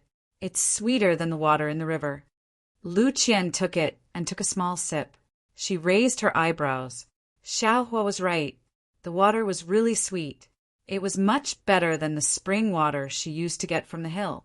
If she used it to make tea, her father would definitely like it. Thinking of this, she laughed in her heart. If her father knew, he would definitely stay in the Zhang family and not leave. Every day, he would get fresh spring water to make tea. At the very least, he would bring a few buckets home. Lu Qian asked again, Is the spring water here so good? Zhang Xiaohua shook her head and said, No, the spring water on the hill is not so sweet. Lu Qian said, Is it because of the well at the bottom of the hill? Zhang Xiaohua shook her head again and said, The village next door also dug a well on the south slope. I don't know if it's good or not, but no one cares about it. Lu Qian asked curiously, Why? Zhang Xiaohua told her what happened at Mr. Wu's house in the neighboring village. Lu Qian listened with a sad expression. After a while, Lu Qian looked at the sunset on the hill and said, Xiaohua, get some water. We'll go back and make tea tonight. Zhang Xiaohua happily said, Is it the one I drank at your house? Isn't it very bitter? I've tasted the one at old Guo's house in the east of the village. It's too bitter. Lu Qian said, I didn't see the tea you drank, but it should be it. I brought some this time and didn't take it out. Let's try it today. Zhang Xiaohua energetically fetched a bucket of water from the well and carried it up the hill behind Lu Qian. They walked back home. As they walked, Lu Qian asked, Xiaohua, why do you think that Mr. Wu from the neighboring village had such good luck? Zhang Xiaohua thought for a while and said, he got something good and bad people found out. He didn't have the ability to hold on to it. Lu Qian seriously said to Zhang Xiaohua, yes, Xiaohua, you have to remember, an ordinary man is innocent, but treasuring a jade ring is a crime. Zhang Xiaohua didn't understand and said, sister, what does this mean? Lu Qian said, the meaning of this sentence is that if a person is living a good life and has beautiful jade or good things in his possession, he will attract disaster. Xiaohua, you're still young and maybe you don't understand. In fact, the most unpredictable thing in the world is human nature. It's hard to guarantee that someone won't covet your jade. Mr. Wu's mistake is that although he dug out the treasure, if other people found out, those covetous people would come to snatch it. If no one saw when he dug it out, others wouldn't know that he had a treasure and naturally wouldn't come to snatch it. Then Lu Qian jokingly said, in the future, if Xiaohua has any rare treasures, you have to keep it a secret. Don't let others know. Only in this way can it be your own treasure. Zhang Xiaohua smiled and said, I will, sister. In the future, if I have a treasure, I won't tell anyone but you, okay? Lu Qian said, no, you tell me a secret and you think it's okay if I'm the only one who knows. But I might inadvertently tell another person. I also think it's okay to tell one person. And if another person also thinks so, don't you think that many people will know? Zhang Xiaohua nodded and said, yes, sister, you're right. People will know if it's passed on. Zhang Xiaohua said again, then, sister, what if the one who dug out the treasure is heroine? Will it be okay? Lu Qian said, then the situation will be different. Zhang Xiaohua asked curiously, what's the difference? 0. Chapter 24. Lu Qian continued to explain, when Mr. Wu obtains the treasure, he is powerless and does not have the ability to protect it. That kind of situation is called being a fish on the chopping block. He has no power to fight back and can only bow his head and be captured. On the other hand, Grand Hero Wen was highly skilled in martial arts and had the strength to protect his treasures. Naturally, this depended on the opponent's ability. If the opponent was stronger than Grand Hero Wen, Grand Hero Wen's treasures would be snatched away, but Grand Hero Wen would not necessarily lose his life. If the opponent is weaker than Hero Wen, of course they will not be able to snatch away the treasure. In addition, this also depends on the value of the treasure. After all, there is always someone better than you. If the treasure's value is too great, there will always be someone who can restrain you and snatch it away. Zhang Xiaohua excitedly said, sister, that is to say, knowing martial arts is always better than not knowing martial arts. You will have the ability to protect your treasure, and the stronger your martial arts, the more precious the treasure you can protect. Lu Qian smiled and said, yes, Xiaohua is right. Zhang Xiaohua continued, if I know martial arts, last time when we went to the market, father, eldest brother, and second brother would not have been injured. Sister would also not have been bullied. Lu Qian heard this, and her expression was somewhat gloomy. But how can martial arts be so easy to learn? Zhang Xiaohua optimistically said, don't worry, sister. I will definitely learn martial arts to protect you. Lu Qian was also happy and said, good. Then we will rely on Hero Zhang's protection in the future.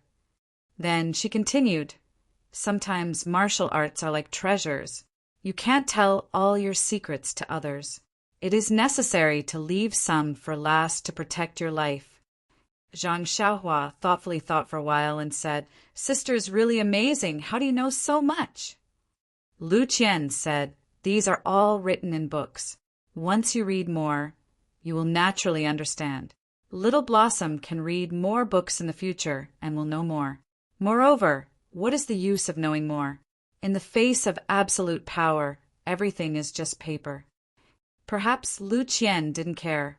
She told Zhang Xiaohua what she had read in the book and what she had seen during this period. Zhang Xiaohua didn't care. She just listened. However, these views deeply affected Zhang Xiaohua in the future. While they were talking, the two of them had already arrived at the door of the Zhang family's small courtyard. At this time, the sun had already set, and the last trace of afterglow struggled to be swallowed up by the darkness. A cold wind blew, and looking over the wall, Zhang Xiaohua's family had already returned to their rooms. Zhang Xiaohua secretly laughed in her heart. The task of the afternoon had finally been completed. She said, "Elder sister, you've read so many books. In the future, you have to tell me more about them. You also have to teach my eldest brother how to read and write. Otherwise, you will have nothing to say." Lu Qian casually replied, "Okay, leave it to me." Then he felt that his words sounded a little awkward. This Lil Blossom was quite scheming. However, she continued to think, this wall is too low. If there is any movement in the courtyard, it can be seen from the outside. When I have time, I have to make it higher. However, she was completely unaware that she already had the awareness of a housewife. The small house at home was still warm. Zhang Kai, Zhang Xiaolong, and Zhang Xiaohu were talking on the Kong. Since Lu Qian came, the grandfather and son had squeezed together. Guo Sufei was already busy preparing dinner. Zhang Xiaohua carried the bucket of water into the courtyard. Her mother, who was in front of the stove, saw it. She asked Xiaohua, "Why did you bring back the bucket by the well?" Zhang Xiaohua said, "Mother, this is the well water. Elder sister Lu said that she brought the tea from home and used this well water to drink." Guo Sufei said, "What's so good about tea? It's so bitter. It's not as good as plain water." Zhang Xiaohua said with a smile, "Mother, that's because you haven't drunk good tea. Do you think that all tea tastes the same as the tea from old Guo's house at the entrance of the village? The tea I drank last time at elder sister Lu's house was very good." Lu Qian also said, "Aunt, you'll know when you taste it." Guo Sufei saw that Lu Qian said, so she also said with a smile, "Okay, since Qian Qian said it's good, then we'll share the glory and taste it." Then Lu Qian filled a pot with well water and put it on the fire to boil. The three people in the inner room heard Zhang Xiaohua's words and also stood up to see if there was anything they could help with. Soon the water boiled. The Zhang family didn't have a teapot, so Lu Qian had to put a few tea leaves into the bowl and boil it with water. Zhang Kai and the others looked at the freshly brewed light green tea. Smelling the faint fragrance of the tea, they couldn't help but be puzzled. Is this still tea? Why is it so fragrant? Everyone endured the heat and tasted the tea. In a few mouthfuls, they finished a bowl of tea and wanted to drink more. Lu Qian said, "If you drink too much tea, you won't be able to sleep well at night. If you want to drink more, drink some after dinner." Everyone naturally listened to the expert. Lu Qian was very attentive and brought a small bowl of tea to her grandmother for her to taste. Dinner was still simple tea. Well, wrong. Today's tea was good tea. Everyone in the Zhang family drank it happily. At night, except for Grandma, Lu Qian, and Zhang Xiaohua, everyone couldn't sleep. Grandma and Lu Qian didn't drink much. Although Zhang Xiaohua drank the most, he counted sheep like everyone else before midnight. After midnight, he immediately turned over and fell asleep, full of flickering dreams. After dinner, Guo Sufei cleaned up the dishes and boiled the well water for the family to drink. She held a small bowl of tea and went to Grandma's house. As soon as she entered the house, Grandma heard her and asked, "Sufei?" She replied, "Yes, Mother. I'll bring you a bowl of tea that Lu Qian brought." Grandma said, "Didn't you drink it before dinner?" Qian Qian said that you can't drink too much at night. Guo Sufei said, "I know, Mother. I came here for something else." Grandma was puzzled. "What's the matter? Why are you being so mysterious?" Guo Sufei said, "Mother, what do you think of Lu Qian? Why did you say it so directly in front of her this afternoon?" Grandma said, Sai Sufei, I just think that Lu Qian is too good. She's good at doing housework and is well educated. I heard from Xiaohua that she's also very good looking and has good family conditions. Our family's Xiaolong doesn't deserve her. Guo Sufei sighed. Yes, mother. I think so too. However, I feel that she is very satisfied with Xiaolong. It's just that I haven't found a chance to ask in detail. You said this in the afternoon, and I don't know how to ask again. Grandma said, Qian is one thing. We also have to look at her family's opinion. I heard from Xiaohua that her family is educated and not good at farming. Her uncle is also a butcher. It seems that it's hard to communicate with us farmers. Moreover, their family is not as poor as ours. It's really hard to say. Guo Sufei said, quietly, I just feel that it's hard to talk to her family. That's why I want Qian and Xiaolong to be together more.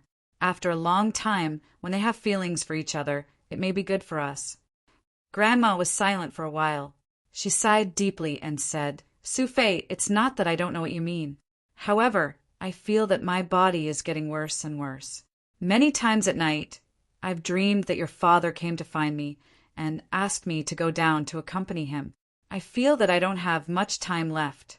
That's why I said this in the afternoon. I really want to see my grandson get married and even see us 4 generations live under the same roof. Before her voice fell, Guo Sufei's tears flowed out. She was a little choked with sobs. Wiping her tears, she said, Mother, don't think too much. I reckon that you were just thinking of father, so you had the dream. There's nothing wrong with your body, so you'll definitely be able to see your great-grandson. Grandma stroked Guo Sufei's hair and said kindly, Sufei, I know my own body. I've lived for so long and I've watched you grow up. I've watched you get married and have children. I've also watched Xiaolong, Xiaohu, and Xiaohua grow up. I'm already very satisfied. What I said in the afternoon was also on a whim. She's only been here for a few days, and it's indeed inappropriate to mention this matter. If you guys treat her well, who knows? She might get together with our Xiaolong. That would be Xiaolong's fortune and our family's fortune. Guo Sufei said a few more words to Grandma before she got up and went out. She picked up the cold tea and tried it with her mouth. It was no longer drinkable. She had no choice but to splash it in the courtyard. She turned back to look at her mother's shadow in the dark room. Her heart was filled with bitterness, and tears flowed down her cheeks again. She was very clear in her heart that ever since she had children, her entire body and mind had been placed on Zhang Kai and the other children. She rarely cared about or thought about her own mother. She always felt that she was under her mother's big tree and that she could rely on her mother. Now that she heard her mother's words, she realized that she had neglected too much and given too little to her mother. Everything was precious only when it was lost. Often, the ordinary things by one's side should be treasured even more. Now, whether it was regret or disappointment, she always felt empty in her heart. Some things were breaking, and she couldn't grasp them with her hands. Guo Sufei walked into the central room absent-mindedly. Lu Qian was doing needlework under the light. She looked up and saw that Guo Sufei's expression was strange. She quickly got up and took the empty bowl in her hand. She asked, Aunt, what's the matter? Guo Sufei forced a smile and said, It's nothing. I'm a little tired. Then, she went to Zhang Kai's hut to take a look. Lu Qian saw that she didn't say anything, so she sat down again. She worked while looking at Guo Sufei. Several men in the hut were drinking tea while doing farm work. There was also a man lying down to recuperate. Guo Sufei didn't say much. She just said, When you're done, go to bed early.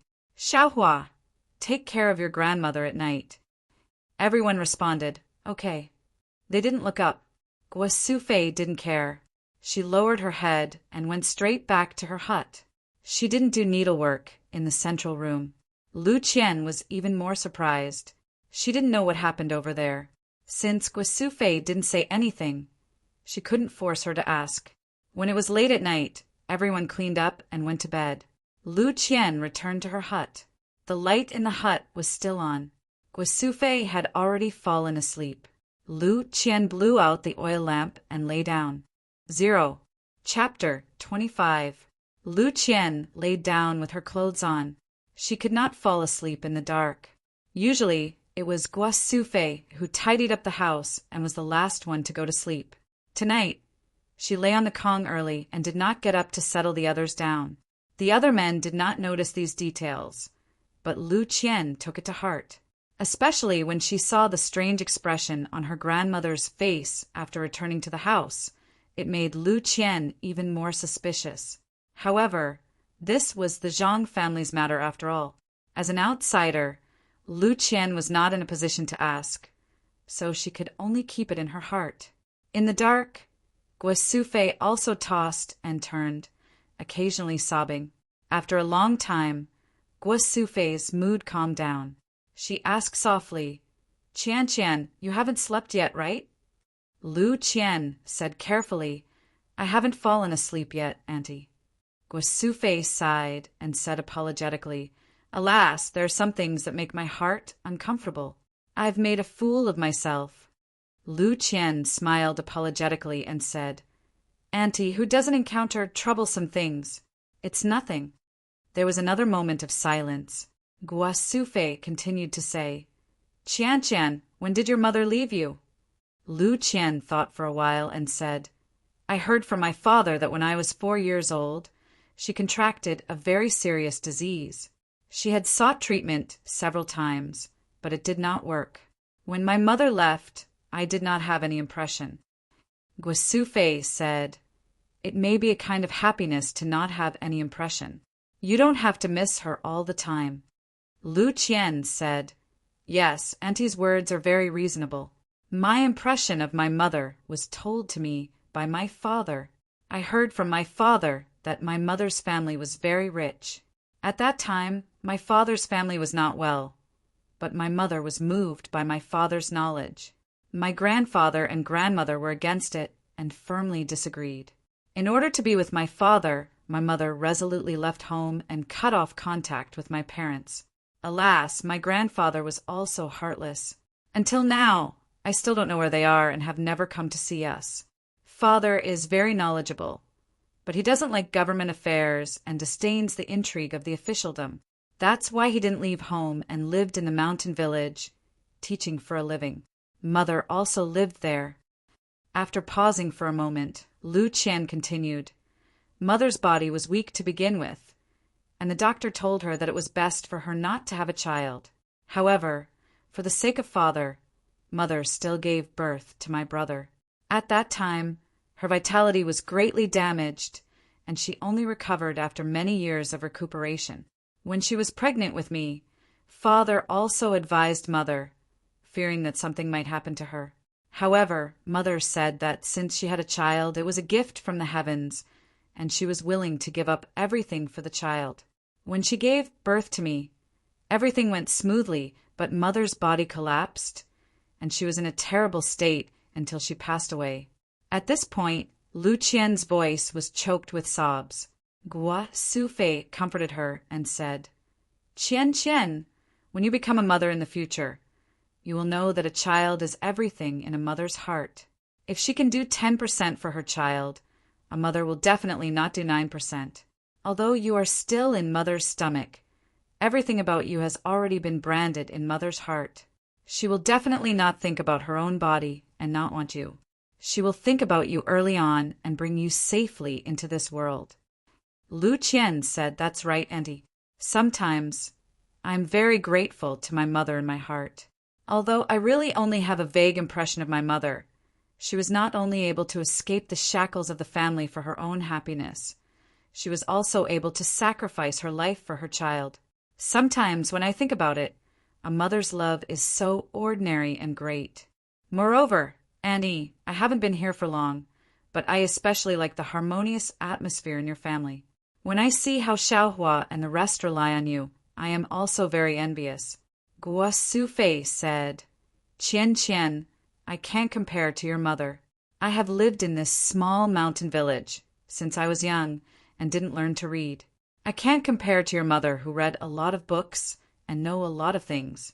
Ever since your uncle married into our family, I felt that since the two of us lived together, we should live in harmony respect, and love each other. Otherwise, what fun would there be in life? Later on, there were the three brothers Xiaolong, Xiaohu, and Xiaohua. You don't know how it felt to watch them grow up bit by bit. My heart was filled with pride and achievement. Your uncle and I are not literate and have little experience. Our children also suffered with us and can't be taught well. We can't compare to you siblings. Lu Qian said, "Auntie, you're wrong. Although we siblings have read more books than Xiaolong and the rest, we also know more words and have more experience. But, Auntie, when Ye and I were bullied in town, there were many scholars present. Who would stand up for us? It was Xiaolong and the rest who didn't read much, but they knew the justice of heaven and earth. They stood up without fear of power and fists. This kind of good is the real good. The more books they read, the less hot-blooded and more considerate. They might not be better than those who don't read." Guosufei also said with relief, "Speaking of them, I am really happy. These children are kind by nature and have been very sensible since they were young. Although they are naughty, they don't harm others.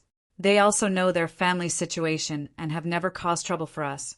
Since they were young, everyone in the village liked them very much. When it comes to helping others, they have done a lot. I, as their mother, am very proud of them. Actually, sometimes I think that if our family situation was really good, we might not be able to feel at ease with them now." Lu Qian agreed. "Yes, Andy. Sometimes a person's life is destined. They can grow up well in this environment, but there might not be a good outcome if they forcefully change the environment." Then, when Lu Qian saw that Guosufei's mood had improved, she continued to ask, "Auntie, it seems that you haven't told me about today's matter.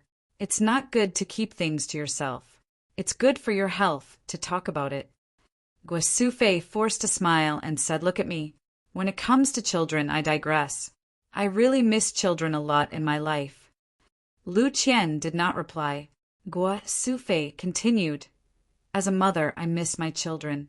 I worry about their health, food, and clothing, but I neglected my mother. When I was a child, it was my mother who took care of me and paid attention to me. She also watched me grow up and become an adult. Now, I am wholeheartedly devoted to my children and have long forgotten my mother. Although I take care of her every day, cook for her, and make new clothes for her, I rarely talk to her and ask her about her thoughts. Now that I think about it, I should have done more for my mother." Lu Qian also felt suffocated. Yes, all the mothers in the world doted on their children, but their children often neglected their mothers. She comforted Guosufei and said, "Auntie, Grandma is happy to see that you care about your children. She won't mind that you don't care about her. She will only give her love for you to her grandson. Moreover, Auntie, your mother is also by your side. Isn't it better than me, who doesn't have a mother to dote on?" Guosufei said faintly, "But when you want to repay your mother, you realize that you don't have much time with her. Do you regret that you didn't realize this earlier?" Lu Qian also sighed and said, "Yes, it's a pity that the child wants to take care of his parents, but can't wait for him. However, Annie, Grandma is already so old. She should be very happy to be able to see you get married and see your grandson grow up. Although you don't directly care about her, you are actually indirectly loving and caring for her. I don't think Grandma will blame you." After pausing for a moment, Guosufei said, "Qian, it's good to be able to read, and understand things like you. After hearing your words, I feel much more at ease. Sometimes village women like us just can't get over it." Lu Qian said, "Auntie, don't praise me like that. I'm also a farmer."